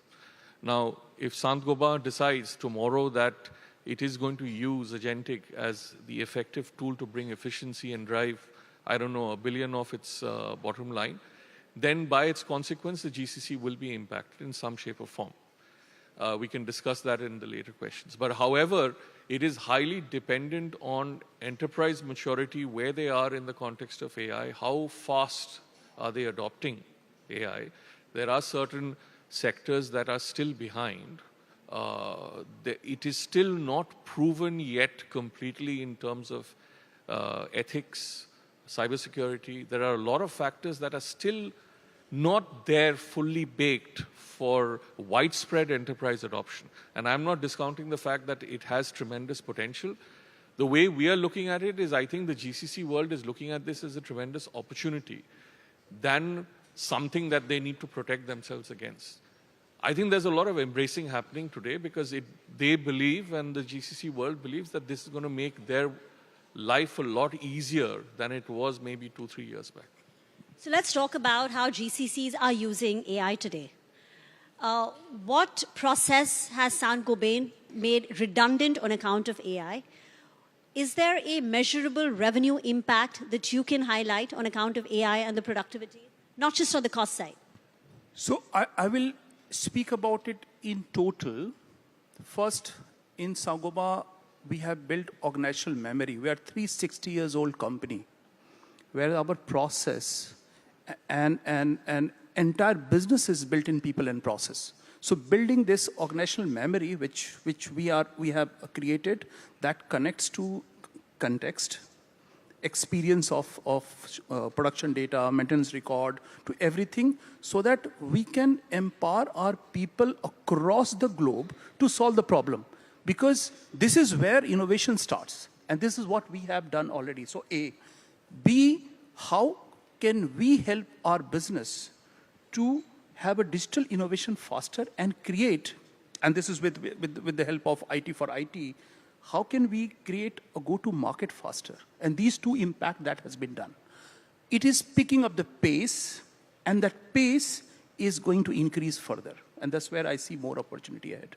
And the productivity benefit that you'll have seen? I see productive benefit at this point in time 10 to 15%, because it is underplayed right now, to be very honest. I see it is going to be 30 to 40% in the future. So doing more in less is going to be the theme for future. Arindam, I presume all the GCCs, and you look at the TMT clients, and these are all AI native companies, they must be asked to demonstrate hard outcomes on account of AI? Are those KPIs now being built into? Well, I think it depends on and incidentally, I mean, though I sit within TMT, we look at all GCCs regardless of sector, and what we see is a little bit of a sectoral flavor in terms of how they are managing those KPIs and how they want to look at it. But there are, today, if you look at, there is a significant change, for example, on pricing models and buying, right? That's creeping in for sure, because what is getting compressed due to AI are things like implementation timelines, the ability to transform things a lot faster. So hence, there is definitely an impact on procurement and those functions in the first place. Now, if you look at, for example, the retail industry, there's a heavy adoption of AI, or at least mandate, on the supply chain, the demand forecasting, the demand planning areas. If you look at the life sciences business, there is the adoption of AI on clinical trials and how they want to look at drug development in the future. So different GCCs in different sectors have very different mandates. Now the question is, how hard are those mandates, to your earlier point? Again, there are varying degrees. There are some which have basically said, I need 25% productivity tomorrow. So either work with your partners or do it yourself. Then there are some that have said, okay, we're not going to go by efficiency, we're going to go by a faster time to market, right? So it's differing right now. There is no standardized model currently. It's very varied sector by sector. So do you want to tell us, for each of the sector, according to you broadly, what is the risk of compression of business of GCCs? So when you say risk of compression of GCCs, what do you mean? So for instance, if they were doing, 10 engineers were there, now you can do it with one, right? There is a lot of implementation work, the regular run the business kind of work. Maybe that could be agentified. So what percentage of that business is at risk? Again, it's easier than it seems. One of the things, and like him, I came from a company that was over 150 years old. And let me tell you, a few years back, you would have all heard about cloud being the next big thing, right? There are still companies that are still migrating to the cloud today. We're maybe 10, 15 years after it's adopted enterprise-wide. The problem that, and it's not just a question of GCCs, but enterprises in general, if you look at the activities that they perform, you can clearly divide them into two parts. There's the run part of run your business, and then there's the part of new projects, new transformation, etc. When it comes to run, most enterprises are very wary of tinkering with it if it's already running well. Now, you can see pockets of AI infusion happening there. Where I think the transformation is going to happen much more rapid is anything new that they're doing, right? And that's where the clear focus is today, that whatever is running, let it run.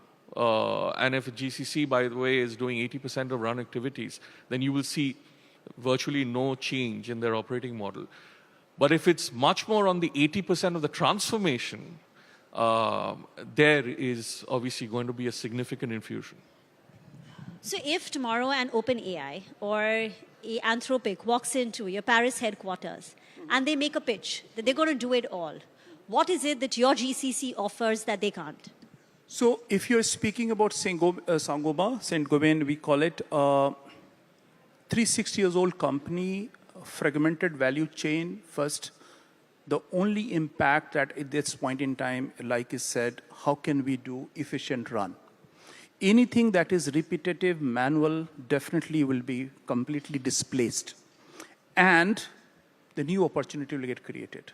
It's not about the service company because why at first place GCC got created, that principle is forgotten right now in the name of AI, because company wanted to have knowledge with them.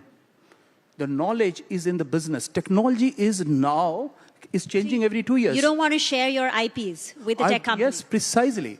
So business knowledge, at this point in time, if you see the company that lasted for 360 years and will last another 500 years, maybe, this is something that innovation will be driven with the help of AI, and we'll don't need anyone from outside, because we may create construction chemical, glass, ceiling, everything together.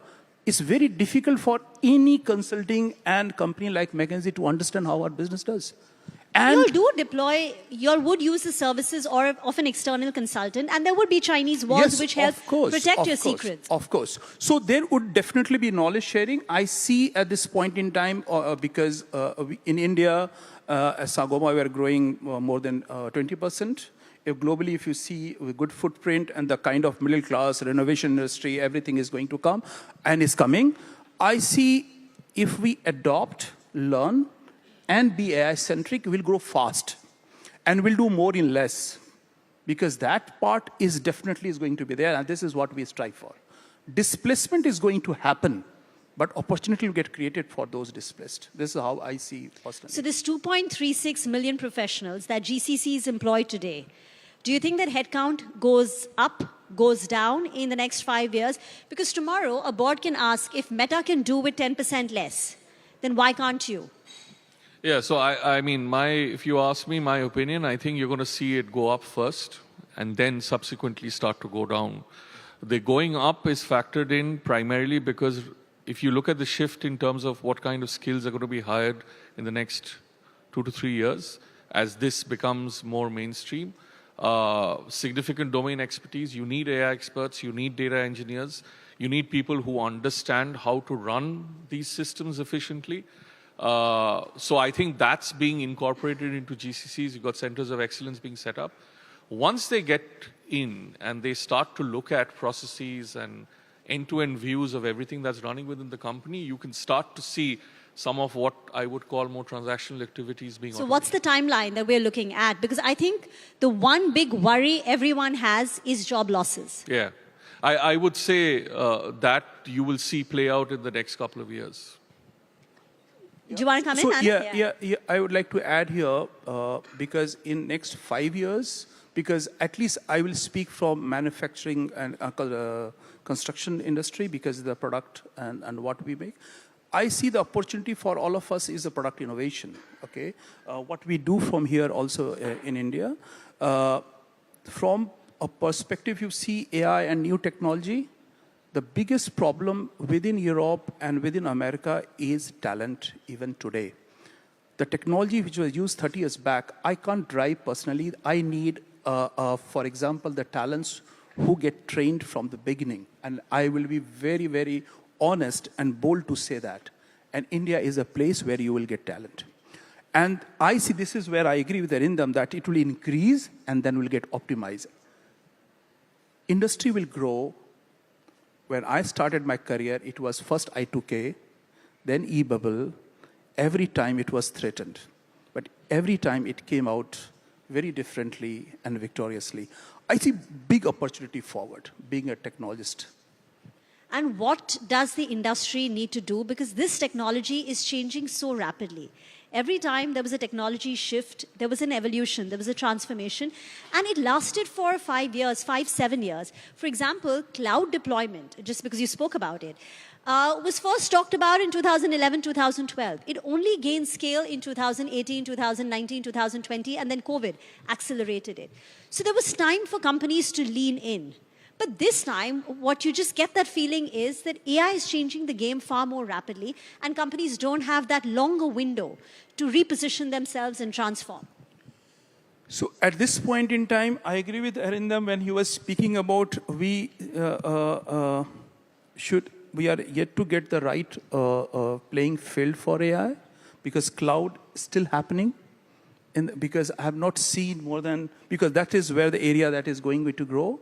So in 5 years, the most of the workforce is not only about IT.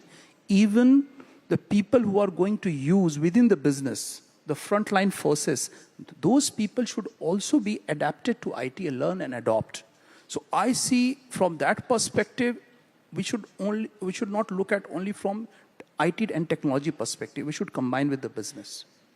And this is where I see in a couple of years that will transform all of us the way we do our business. And this.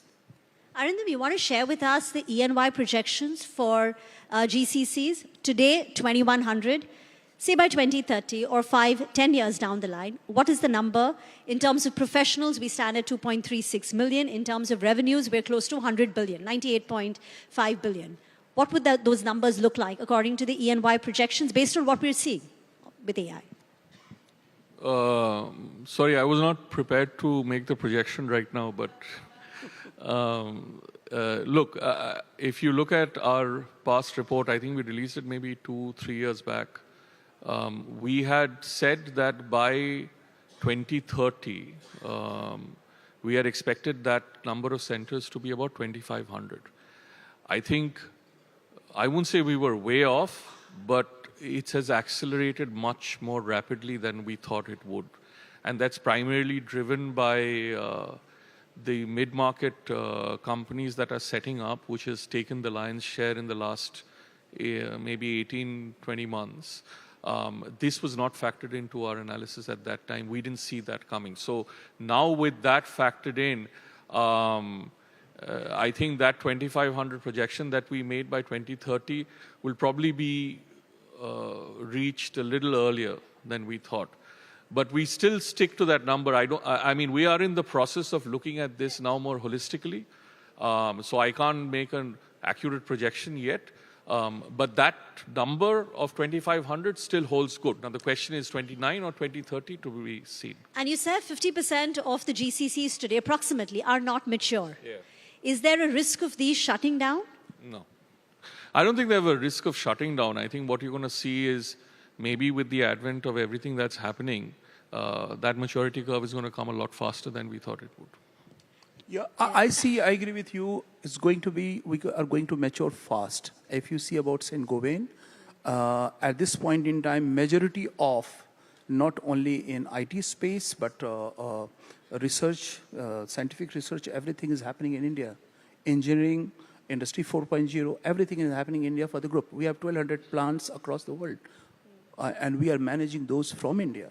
So it's not about that it is going to, and I believe very strongly in it, that going to shut down or minimize. No doomsday. Yes, it will do more in less.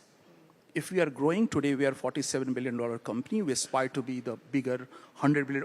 I'm not the person who should be speaking about it. In 10 years, we'll be bigger. And if we are bigger, we'll do more in less. So productivity will definitely increase. The ownership and accountability is very important when we are going to use AI.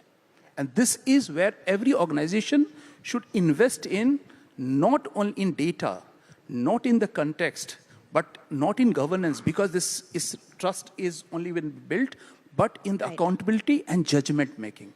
Because the person should be accountable because we are going to use AI. How the accountability will be brought in, that should be discussed, that should be debated, and that should be brought in by every organization. Gentlemen, it's been a great conversation. And if we speak 5 years down the line, the GCCs would still be called the Titans of India Inc. Thank you very much. Thank you so much, panelists. Thank you, Rima.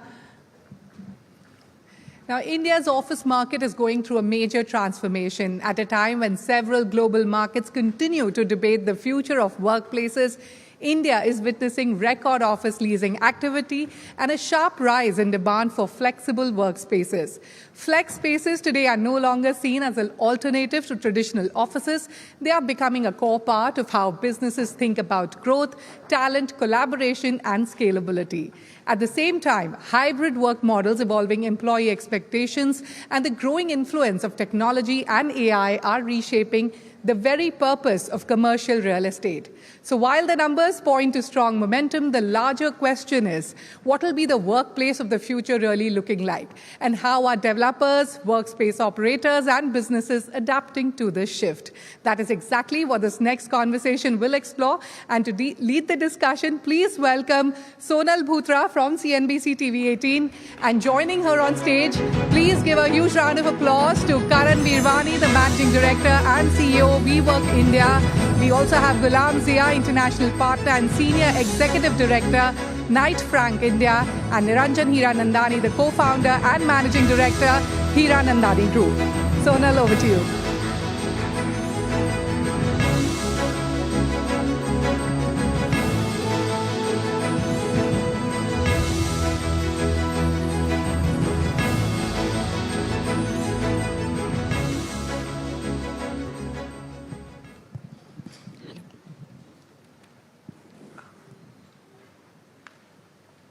Good evening, everyone. Thank you so much for joining in. And gentlemen, thank you so much for being a part of this conversation. And I really didn't think we'll be speaking at a time when the words work from home will be here in the market again. Let's hope that doesn't happen. But if it does, I'm just going to start with you, Karan, because we've been talking about flex spaces growing rapidly. It's actually, the stock is growing 2 times the commercial space stock as well, the office stock that is. It's all that the market can talk about. And WeWork is grossing revenues, which is highest in the industry as well. Yeah. What has been the initial reaction? It's just an appeal. We are not going to do that, or, it's not an order that has come by yet. Yeah. But what's been the initial conversation, if you've had any with your clients? So, firstly, thank you. And it is, you are right today, flexible workspaces, roughly about 100 million square foot of the close to about 1 billion square foot of commercial real estate that's there. So we've grown to become 10% of the market, but nearly 20% of all new leasing, is happening within the flex space. I think last quarter, it was the first time we crossed IT and technology as a sector of actually leasing up space, which has predominantly led, commercial real estate for the last decade or so, or more than 2 decades almost. Now, in terms of, I think the comment made on work from home and things like that, we've seen this sort of happen and evolve from COVID. It really started in COVID, where people started adopting a hybrid model, whether it was work from home or work from office or sort of in between. That's actually what led to the acceleration within our sector and within our space itself. So flexible workspaces grew because people started getting comfortable with the fact that I don't always have to come or travel 2 hours and, come to a headquarters. Companies started to decide that they don't need central HQs all of the time within the city. We might have dispersed offices, or even give our employees different formats of working, or more flexible formats of working, where they can access infrastructure on demand, or access offices close to their home, or when they actually need it. And I think the appeal sort of is actually going to accelerate more demand for our business over traditional in some sense, because people, if they want to just access, again, an office closer to their home, can do that through a model like ours. What became clear during COVID, through this period, and also now, is that people actually don't want to work from home. They're unproductive working from home, and operators, CEOs, etc., don't want their employees to work from home for an extended period of time, because you can't really get the most out of employees. And when you're building a business, you need to come together, you need to have culture, you need to collaborate, you need to do all of that, and you need a space to always do it. So yeah, I hope it doesn't stay for long, but if it does, it will hopefully benefit us like it did during COVID. Okay, so now it's not a worry for you. Mr. Hiranandani, we've had a conversation on residential real estate, and every time there's something interesting that I learned from you. COVID, because of work from home, did see a massive growth in residential real estate. Of course, it's a different time now. We are talking about supply constraints. We are talking about how construction costs have risen. And maybe there was a slight blip in real estate demand as well. What does all of it mean for the residential real estate sector as we speak? Is this something that could lead to higher home buying? I think in the last 3 years post-COVID, we've seen a growth of 10 to 15% growth of the overall real estate market. For the top-tier companies, we have seen a 15 to 17% growth compounded every year. This is going to grow because of two reasons. One is consolidation is taking place in the real estate field. Overall, you are seeing that happen. So if you had 18,000 developers in the Mumbai metropolitan region registered, we are now 12,000. I know 12,000 is a big number, but let me tell you that the very fact is consolidation has taken place. The second part of it is we are seeing a skewed demand increase. And what is that? The middle and the luxury and the higher end is growing exponentially at 15 to 17%. Affordable housing has fallen by 20% in the last 20 months. So there's a different type of market which has taken place in the residential real estate. This year, we anticipate, and most of the other people concur, that it will be between 12 to 14% after 3 years of growth. So we don't see real estate in terms of it. As far as the headwinds are concerned, it is our belief that all these headwinds will be in favor of residential real estate. How is that? Because if you have to stay at home, you want more space in your house. No, of course, but there are supply constraints when people get their house. Let me complete. Yes, of course. When you were staying at home, the husband was working from home, the wife was working from home, the children were studying from school at home.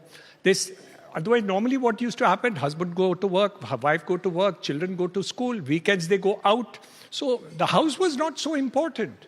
Now it's very important that you have a house which is reasonable size enough for be able to do it, if you can afford it, or if the banking system will be able to lend you money for that, which has happened. And remember, lending to residential real estate for the topmost banks, the 5 banks have grown more than 15% compounded per annum for the last 5 years, post-COVID, sorry. So if you see overall, it's our belief that whatever happens, the residential real estate will grow if India grows. If India doesn't grow, of course it's there, and we are still growing at 6.4%, even at the lower rate, which is the fastest growth in the world. So we don't see any problem regarding residential real estate, irrespective of what else happens. You may get a little slowdown. Every 5 years, we see a slowdown for 6 months, but then it comes back and then it shoots. So, in fact, it's okay that the cycle comes so that the bad players get out of the market and the good players actually benefit in terms of the growth story. So, residential is very clear.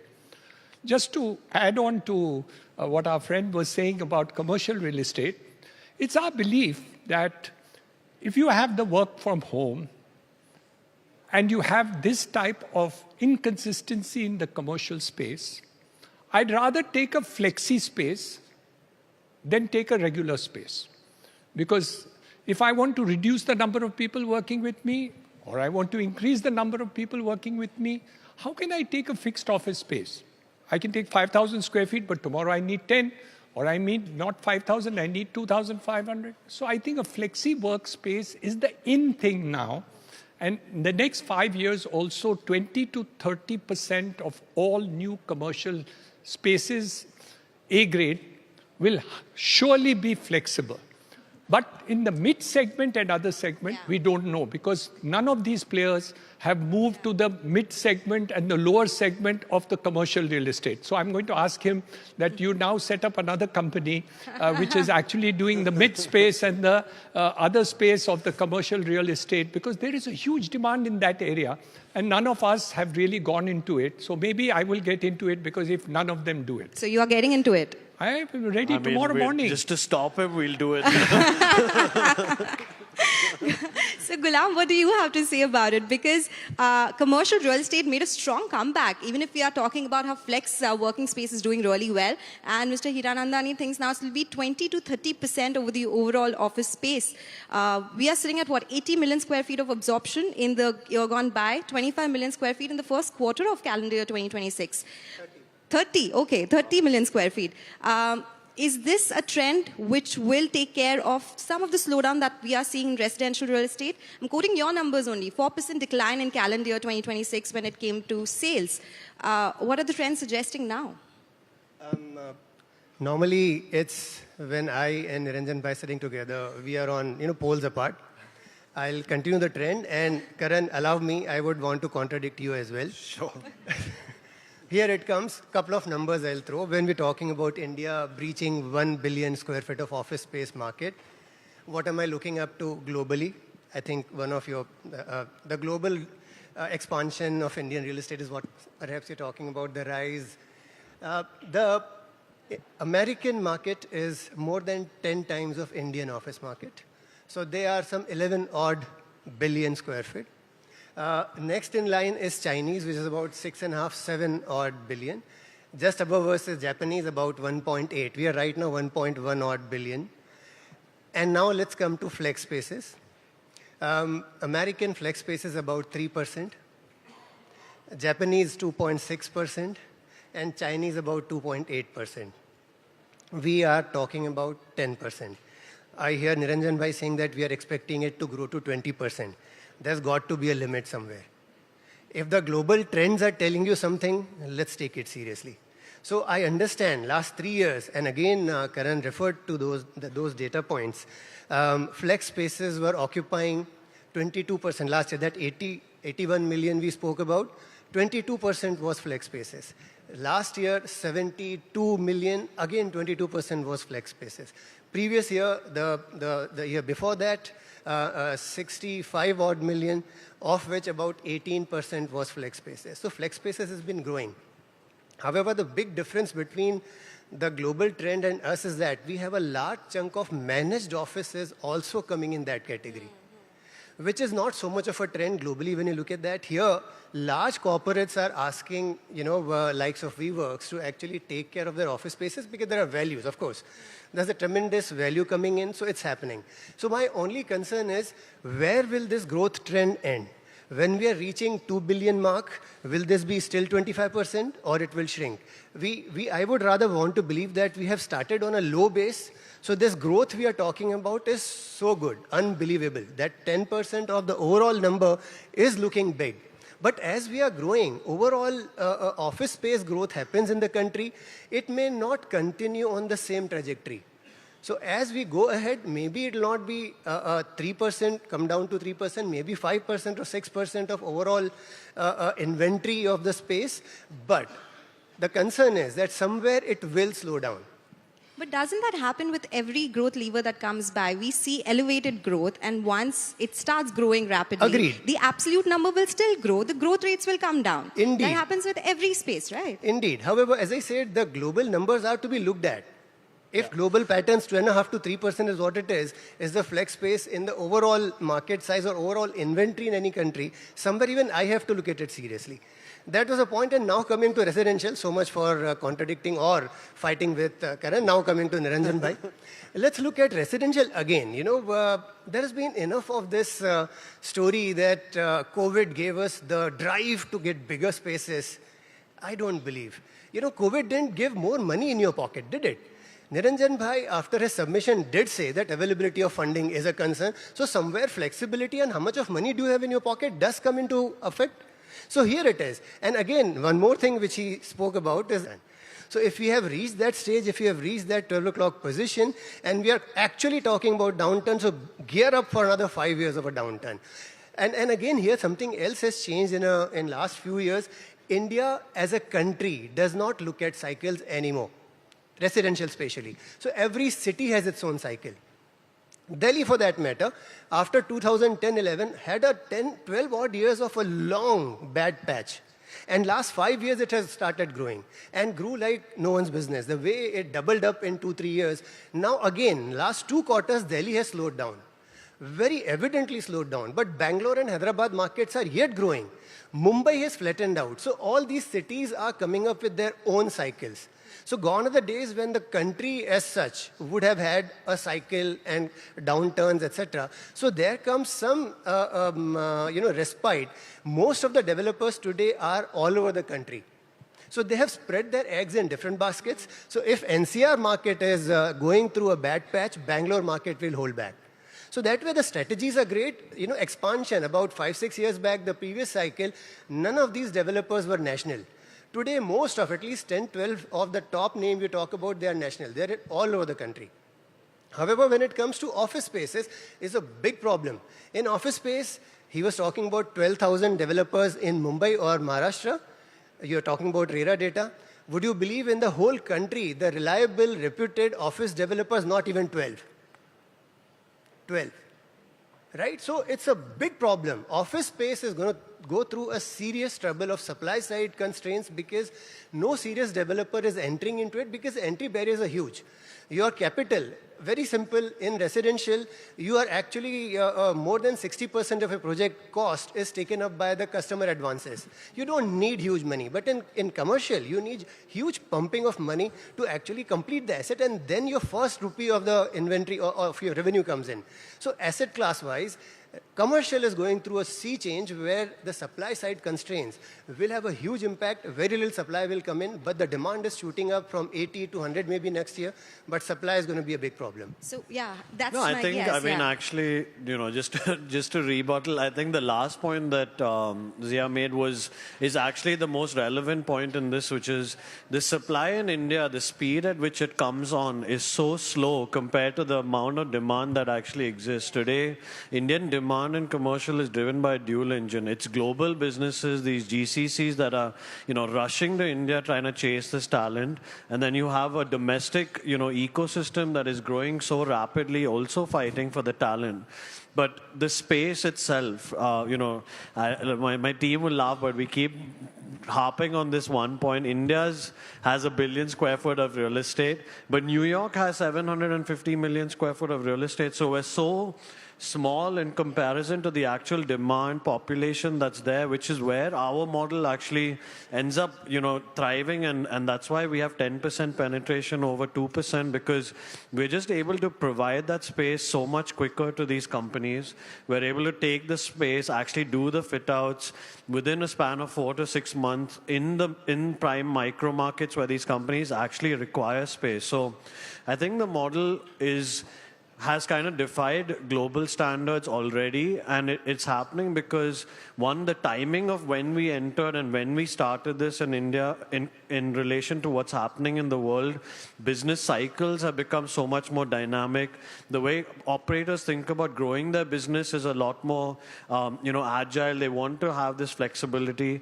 And then COVID actually came and made this like a huge accelerant, and India sort of defied the return to work, sort of like approach to how companies and people came back to the office almost immediately in India, which wasn't the case in other markets, right? In the US, they're still struggling to bring people back into the office. And actually a lot of it has to do with residential also. Like the homes that exist in other markets like the US are big, where they can do a work from home and multiple people in the family actually can work. So India hasn't reached a stage where the housing market also is conducive for someone to work that long at home. And so everyone has chosen the office as the primary place for work. And so it's the surge of, I mean, it's the combination of low supply, low speed of supply. It's a combination of extremely high talent, high amount of hiring and need to create these businesses. And a clear premiumization also that's happening in India. Like the talent is aspirational. They want to work at environments, offices that are nice.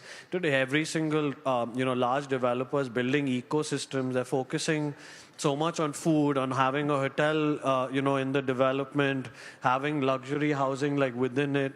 India's probably the only one place where your office, home, and your mall, ends up being basically in the same place because no one wants to travel and get into traffic. So I think there are a lot of macro bits to why India is different, especially for flex spaces, and why it won't follow, Asian market like China and America, because the underlying market had already run off. Like they're already at, few billion square foot of space. There was easy supplies. Today, if you sort of walk to New York, you can look at every building, and every building is a grade A building that any company can take. In India, you have to come to BKC, or you have to be in Lower Parel, or you have to be in these districts that are basically been created. So that constraint is what's leading to our business and flex spaces, I think, doing quite well. So as you've been saying, supply has been a concern, and there's huge demand for commercial spaces or flex spaces as well. Let's not talk about the apps, like as Mr. Zia said, the growth rate would slow down. But of course, the absolute number of absorption or contribution coming in from flex spaces would increase. The industry has grown at 17% CAGR in the last couple of years. You have a revenue 40% higher than the listed peers. 20,000 rupees per average revenue per user is your ticket size as well. Will Grade A continue to be the focus point, and you'll expand across the country? Because as Mr. Zia also said, just 12 reputed commercial builders in the country. What would it take to expand across the country? Because it would be a difficult task. It's really partnering with these 12, 16, 20, real estate developers, and we want to basically with them be the highest repeat customer that they have. Typically, multinationals or single tenants will come, take a space, and then they'll never speak to a developer for the next sort of like 10 years. We are, we build strong relationships with these developers. We see supply that's coming in, years from now. And honestly, we want to just be a very high repeat customer. Like, with Sir, we'll want to take some space in every single commercial asset that he builds, because we know, someone like them will build in the best locations, or they'll create a destination itself. So idea is to just latch on to and partner with sort of like the best developers and just, keep taking space with them. So you're listening to him then. The partnership is happening here. Yeah, we're going to sign off just outside. I'll be the witness to that signature as well. But Mr. Hiranandani, coming back to the cycle that we are in, and Ghulam also spoke about how, yes, there is some stress that is coming by. But what is this one thing that buyers are not understanding at this point in time, maybe from a positive or a negative side, and they should be aware considering the scenario that we are in or interest rate cycle that we are in? I think there is a demand for a quality of life which did not exist, was not present prior to COVID. Earlier, if you gave them a good house, a good building, they were very happy. That's gone. They want all the facilities conveniently, the accessibility, the transport, the hospital, the availability of shopping mall, as he mentioned over there, and other facilities to be close to the fact that they are. That's the difference. So you now create destinations. So you can today be 10 kilometers away or 20 kilometers away, and you create that as a destination, and you bring all these facilities together, and you will be able to create a new environment completely which did not exist just 5 years ago. And that is continuing to happen in grade A spaces, but also grade B spaces. But this is going to grow much faster. So today when you say that I'm far away destination, But you're making an isolated building that's not going to work anymore today. It's gone. It used to be there, but it won't exist in the future. If you're not able to convince your customer and client that the future destination is something where you will get your school, whether you will get your hospital, whether you'll get your accessibility to retail or entertainment, which is there in the nearby, those destinations are not going to go. The third point is infrastructure. You better do something about Bangalore. Huh? The traffic is About horrible. Mumbai as well, I mean. I think we need to do something. Far, far ahead, let me tell you. I think we need to do something. And since you're the king there, you better, push the government to do it. But look at the difference. We are going to put 300 kilometers of metro in the next 2 years. We have a cross-harbor bridge. We are doing Mumbai 3.0. We have the second airport. We are planning the third airport. We have a coastal road. All these things are going to create new destinations which are going to be different.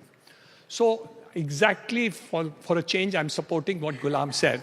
You're getting areas where the growth story is going to be stupendous and the places where the things are not going to grow equally strongly.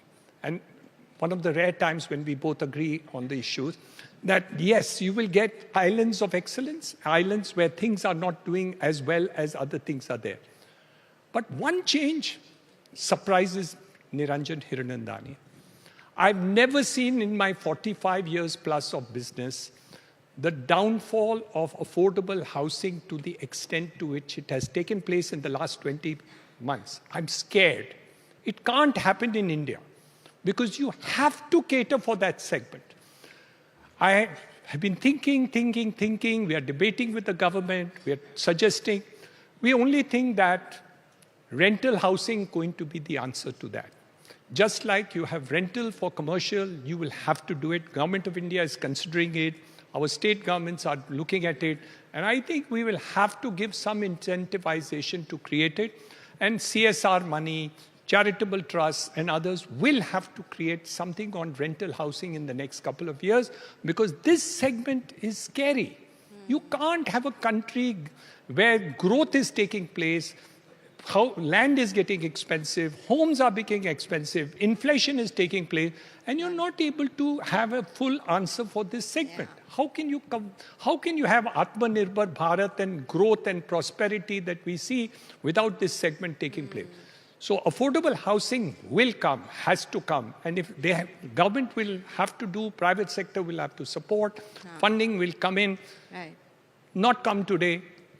But it's time. It has to come. Okay. I mean, there's no alternative to it. So we will do it similar to what is commercial. And number two, I'm asking him that even grade B commercial he should get into. If you want to continue growing at 20%, 30% for the next 10, 20 years, he'll have to get into grade A and grade B. That's my reading. That's a conversation we can have after this panel as well. But Ghulam, quickly if you can tell us, because we've been talking about FI investments, that's been the big talking point, be it stock markets, be it any other sector. What about real estate? Commercial real estate has been seeing a lot of interest. Has that continued despite whatever's happening? Well, there has been a shrinkage in foreign investment in Indian real estate. And that's perhaps because of lack of good office opportunities, because of foreign investors are not keen to invest in residential side, because of intrinsic concerns, etc. Many of them are actually looking at investing in residential as well. So when a Blackstone takes up a position in a listed residential player, it tells you another story. However, those are far and few. The focus remains office for foreign investment to come in. Of course, warehousing is another sector where foreign investment has come in hordes. So last couple of years, these two sectors have taken lion's share of FIs. The problem is overall shrinkage in this funding coming in to India is something which is worrisome. So in the long term, we have to look at allowing Indian funds, Indian money also to pump into real estate, create good opportunities for our own money to come in. The Atmanirbhar Bharat we are talking about, I'm sure we are not talking about completely replacing FDI, but giving more opportunities for Indian funds also. And there are quite a few Indian funds who have actually taken positions in residential side. So it's not that residential does not have funding, Many of these funds have actually, India-grown funds have been investing in residential and getting good returns also. So overall, I would believe that as the country is growing, the real estate is growing, somewhere foreign investment has fallen behind. Okay. But FIIs have moved out of the capital markets, but the Indian money has come in. So I mean, just to have another view also from, we have to differ sometime. I do believe that Indian real estate, more money will come into real estate on the residential side if the rental thing is also created. And we don't need to worry about American money or FDI only. Indian people will put in, charitable trusts will put in, CSR will put in. Companies used to have service apartments in their days, in the good old days. We have removed all the benefits for the purposes of doing it. We are giving it for ownership, but not for rental. So we have to do that.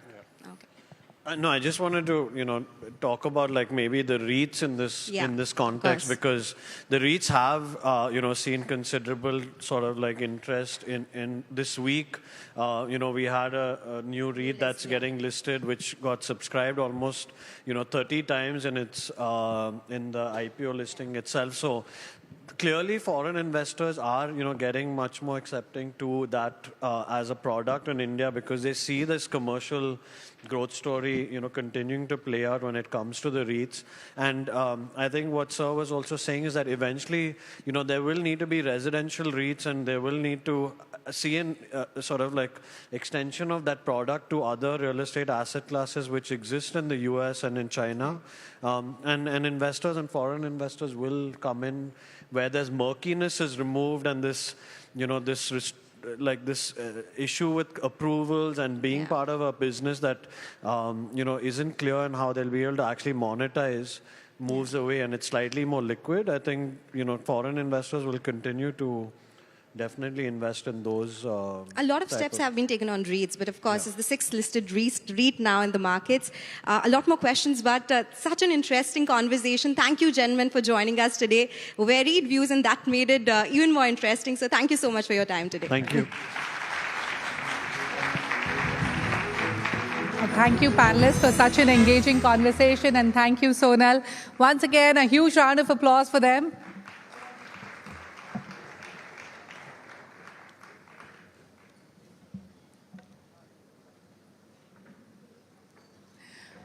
Well, some businesses compete in existing markets, others create entirely new ones. Creating a new market is never just about launching a product. It is about changing habits, building trust, shaping consumer behavior, and often solving problems people did not fully realize existed.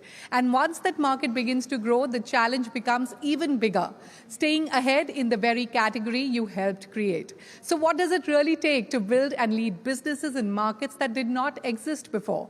That is the focus of our last discussion this evening. And joining me for the discussion are the leaders who entered spaces where consumer behavior was still evolving, demand was uncertain, and there was no established blueprint to follow. Whether it was online healthcare, sleep and wellness, or managed luxury stays, these businesses had first to convince customers that the category itself mattered before they could build scale around it. Please put your hands together for Harshal Salo, the co-founder of the Sleep Company. Next up is Ankush Grover, co-founder and global CEO Rebel Foods, and Pranam Maheshwari, co-founder of Stay Vista.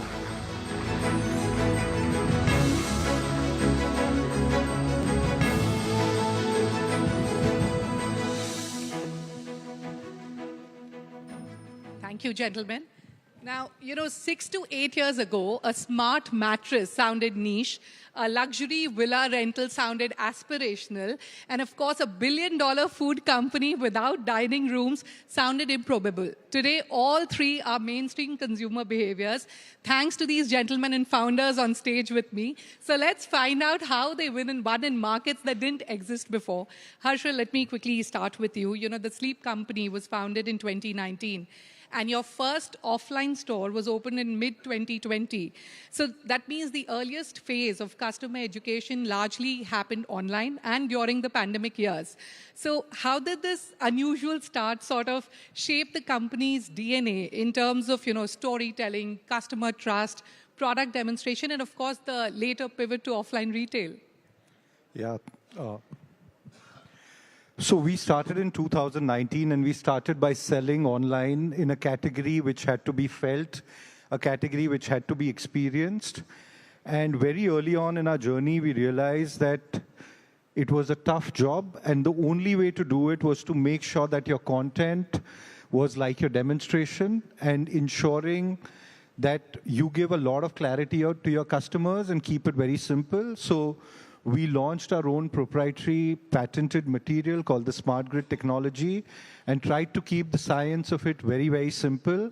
And that really helped us going forward when we opened our stores, because it gave us a lot of clarity in terms of really understanding customer pain points, designing our stores and our customer journeys around it, and ensuring that today sleep is just not taken lightly but very, very seriously, and people are given and made to experience all the right kind of products. Absolutely, because this category was not heard of. And so what you're saying is that being digital first actually helped you, later help the offline expansion be more sharper, more data-led. Pranav, let me first go to you now. Stay Vista started with a single holiday home in 2015 in Lodavla. Long before luxury villa rentals sort of became a mainstream travel category in India.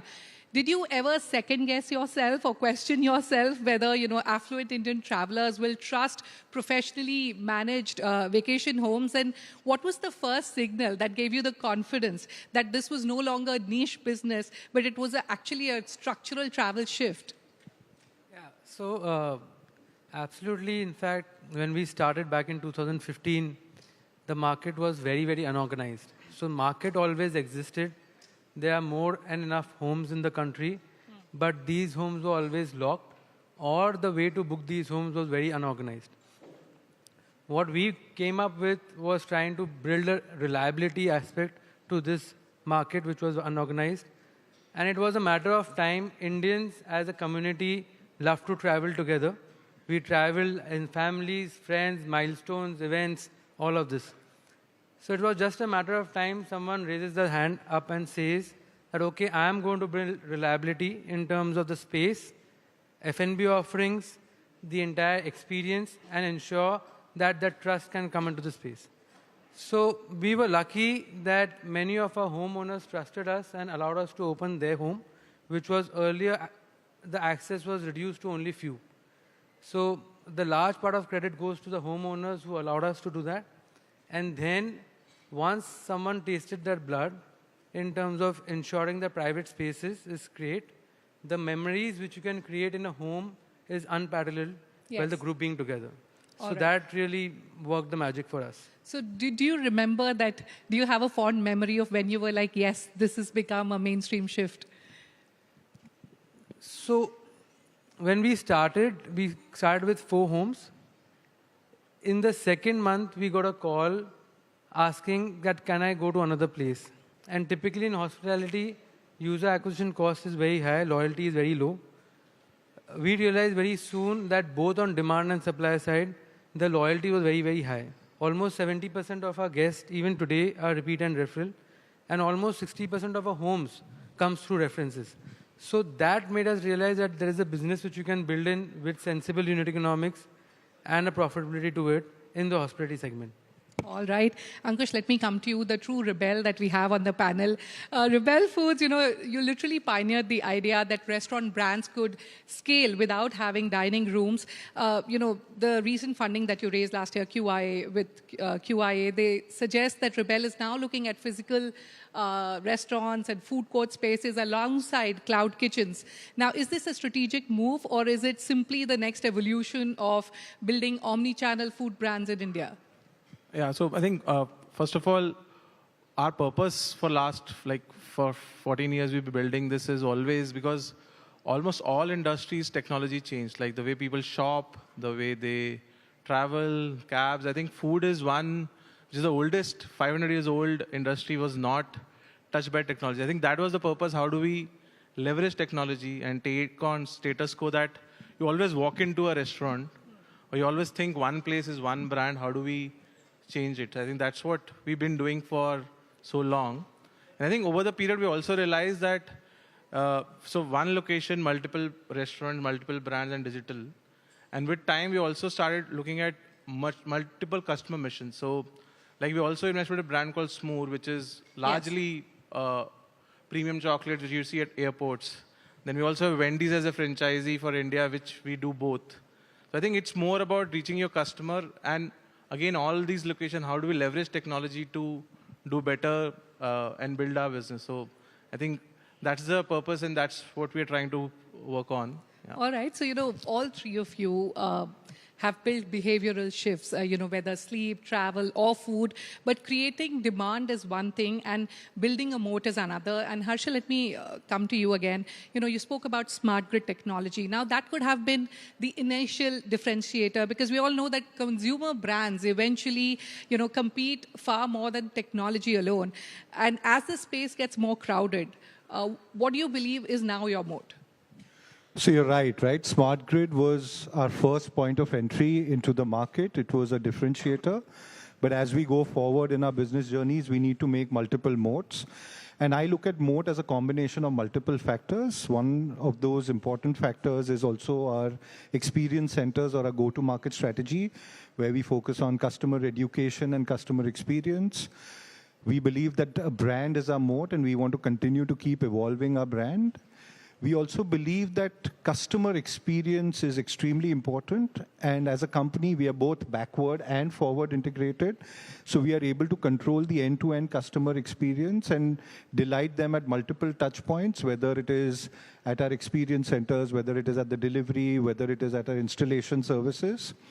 And I think the most important moat that we have is customer trust, right? Yeah. So a customer whose sleep has improved by using our products is probably the most defensible moat that we have. How much? By how much? Give us the figure. No, so I think we have 90% of our customers who said that they've got better sleep after using our products. More than 85% of the customers have experienced reduction in back pain after using our products. So those numbers speak for themselves, right? And that's the reason we exist as a company, and that's our purpose. And that's definitely your biggest moat. Pranav, again, coming to you, hospitality is usually associated with high capital density, yet Stay Vista has repeatedly spoken about how capital efficient you are. Was that discipline, was that a deliberate design that you have to be, leaner and, more selective? Because, you were sort of building this new category and, before institutional capital so far was widely acceptable. Yeah, so it was both, I would say. It was a choice and a force for us. We are, as a team, one Gujarati and two Marwari building business. Yes. So this is part of our DNA. But the properties which we go after and the category itself doesn't allow you to be careless. We are working with high-value assets, homeowners, guests. Honestly, what keeps a homeowner, doesn't provide homeowner sleep at night is the kind of person who's walking into the property, and is the property going to get damaged. So we are trustworthy partners for them, and that is what we were solving for. In that journey, we realized very soon that you cannot buy trust by spending money. It needs to happen consistently over the period of time, again and again, and it's going to be a slow exercise. While doing that, we wanted to always ensure that we are not reliant on external capital. We can derive our own outcomes by that, and we were very comfortable with the pace which we are building it with. All right, Ankush, over the years, Rebel Foods has, of course, built a diversified food brand portfolio in the market. At scale today, what matters more? Is owning kitchen infrastructure, owning consumer data, or owning brands that have strong recall and repeat behavior?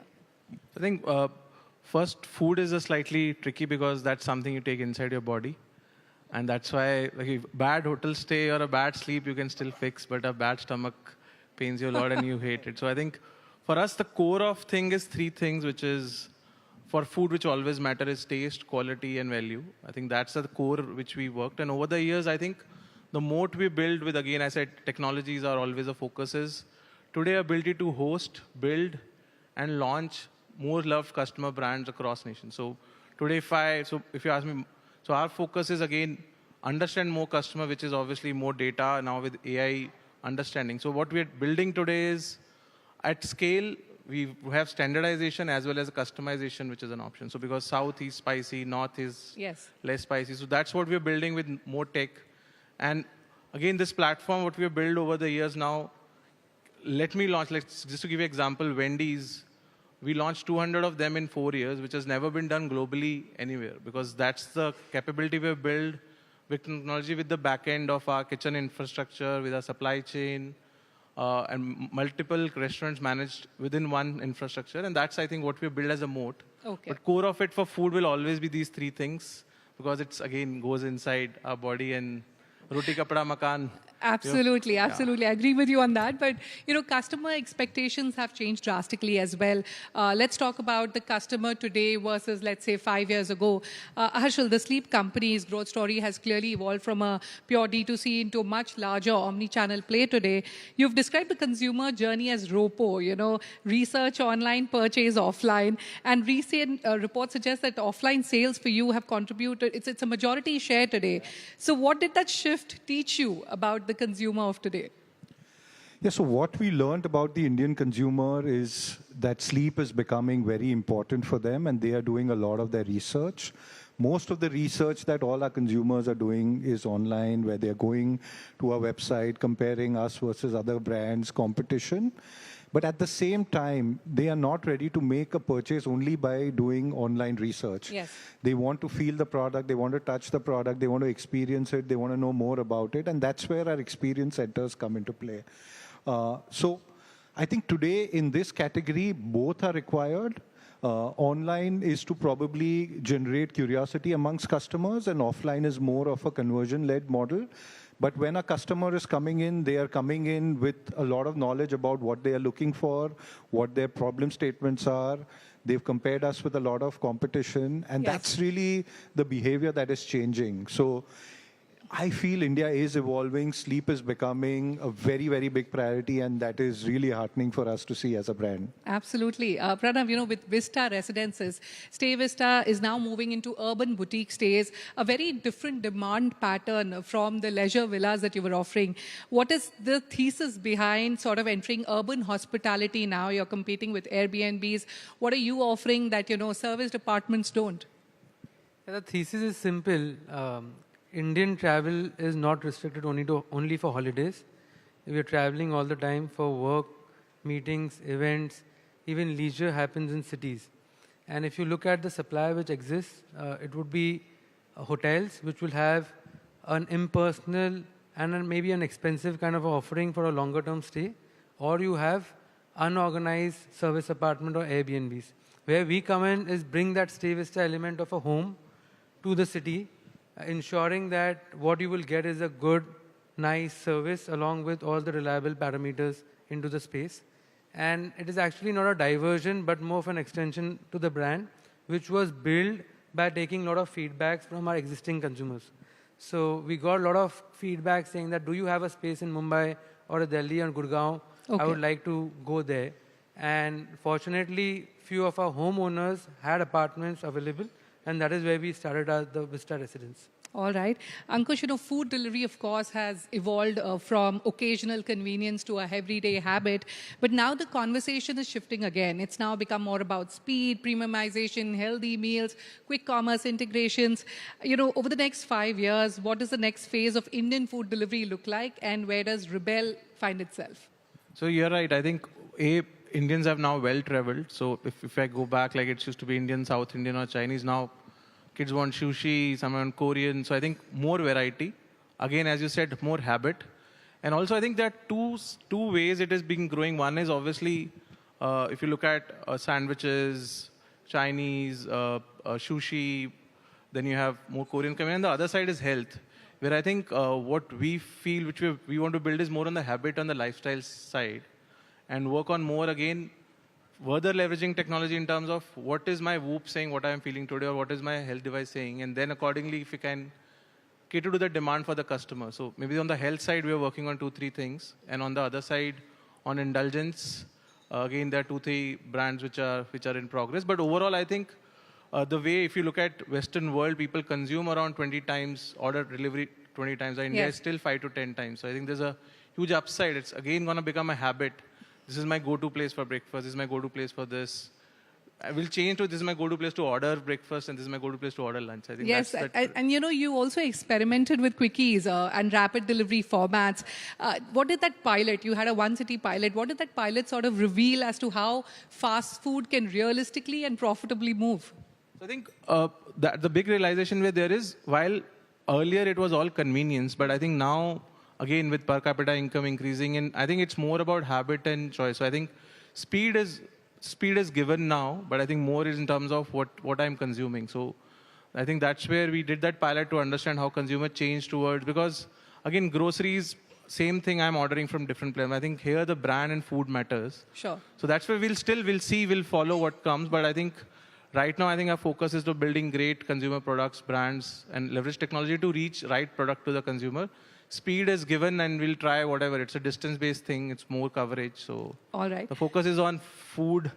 And not food delivery. How to leverage technology to reach to our customers. No, technology and again, delivery. We do delivery still from each deliver from our websites, from warehouse and all, and we work with our partners. But I think the focus is again core, because I think next 5 years, if I look at, so we have UAE business. So our health brand is growing like 3x every year, and how consumer trends are changing there. It's not only so for India, health is still salads. But I think every meal occasion now, we have 4 health brands in UAE, which is salads, which is Arabic meals, which is healthy, then again high protein. But I think India is going in that direction. So we're working more towards how that same thing comes here. Yeah. All right. Now, you know, each of your businesses has clearly moved from category creation to institutional scale. So let's talk expansion. Pranav, you know, Stay Vista turned profitable with FY25 operating revenue reported at 181 crores and profit of 3.6 crores. Your co-founder has also publicly spoken about a 2028 public listing. Before a business like yours is ready for public scrutiny, what do you believe needs to become more predictable? You know, occupancy, trends, repeat behavior. Yeah, so you rightly said, I think there are 4 pillars in our view. One is that our supply needs to be deep and varied so that we are catering to wider set of audiences. At the same time, the experience cannot be compromised. So it needs to be built basis keeping the experience in mind, and experience needs to continuously keep improving. The second aspect, the only truth to hospitality business is the repeat numbers. So our repeat numbers today is good, but we need to continuously keep sustaining that and ensure that the consumer love which we are getting at this scale is continuously we keep getting at bigger scales. And you're still sticking to the 2028 target? So 2028 is about 2 years from now. I think if we keep doing these things consistently, for us it is not a milestone of sort, but definitely a responsibility. Whether it will be 1 year up or down is anyone's guess. But if you are able to do this on a routine basis at a particular scale, grow predictably, like you rightly said, and there's an element of our business model is unique. We need to provide that education to the investor community at large, that we are not a hotel, we are not an aggregator, but we are something in between and doing something new in the category creation side of it. So if not 2028, maybe 29 or 30 for sure. Ankush, what about you? Are you filing your DRHP by end of this month, and will you be taking the confidentiality route? I know the answer you're looking for, but unfortunately not. But I think, again, as you said, I think what model we follow now is called PSS, which is predictable, sustainable, scalable, and that's the side we're moving as a company. Because, again, as you said, as a category creator, 3 of us, it's not like we are a Uber of India or something. We built something, we figured out, pivoted multiple times. I think when the time is right, we'll go public. But as internally, we'll start operating as a public company maybe from next month. But when we're going public, we don't know. Yeah. All right. Harshil, what about you and your expansion plans? Yeah, so, you know, we are a 7-year-old company, right? And we are in a very high growth, high expansion mode. And today, we are also experimenting on multiple things to really see how big we can make this business. And like Ankush said, that we really want to get into that PSS framework. Yes. And when we are ready, we will look at IPO. But I don't think there is a deadline to it because I think we still have a lot of time in our journey to figure out the right. And we also have the Trump factor to cater into. Is that right? Internally, we can always figure out, but external environment, you guys know what's going on. Yeah. All right. The rebel is playing safe, but time's almost up. One final question before I let you guys go. All three of you have built businesses in categories that were new and, sort of under-organized. For founders watching this conversation, what is the biggest misconception about category creation, and what would your advice be for founders for the first 3 years of the business that entrepreneurs face, the challenges they face, and that are sort of underestimated? Yeah, for me, I think something I wish I would have known earlier is that in India, distribution is a product, right? If I look at our omni-channel journey, after we've opened our experience centers, the brand perception has completely changed, right? And it has not changed because the product has changed, but because the experience of the product has changed. So, according to me, that is probably something that I'd like to tell all the aspiring founders, that distribution is definitely very important. Okay, distribution. Ankush. So I think if I have to tell someone, I think maybe the purpose, that what is the purpose? So if you look at us, we started with this purpose of leveraging technology, and we pivoted from fast source to cloud kitchens, to multi-brand. Now we have global franchisees. Now we also let other brands like Taco Bell, Papa John's operate out of our kitchen. I think just as a founder, always stick to the purpose which let you start it, and not go, okay, this is the answer I have to double down on. No, yes, you have to double down, but again, go back to the purpose and stick to the purpose always. All right. Yeah, for us, I think if you would have known category creation and education would be as important as an acquisition side of things, it will be great. And over the period of time, building things patiently, things take time, especially when it's around building on the segments around service or trust aspect. It compounds over the period of time, but you need to be always cautious that it breaks very easily. So that is what you stand for at the end of the day, is consumer love and trust. And so one should be very patient while building that. All right, on that note, it's time for me to wrap up this conversation. Gentlemen, many thanks for your insights. It was an absolute pleasure talking to the three of you. Thank you. Thank you.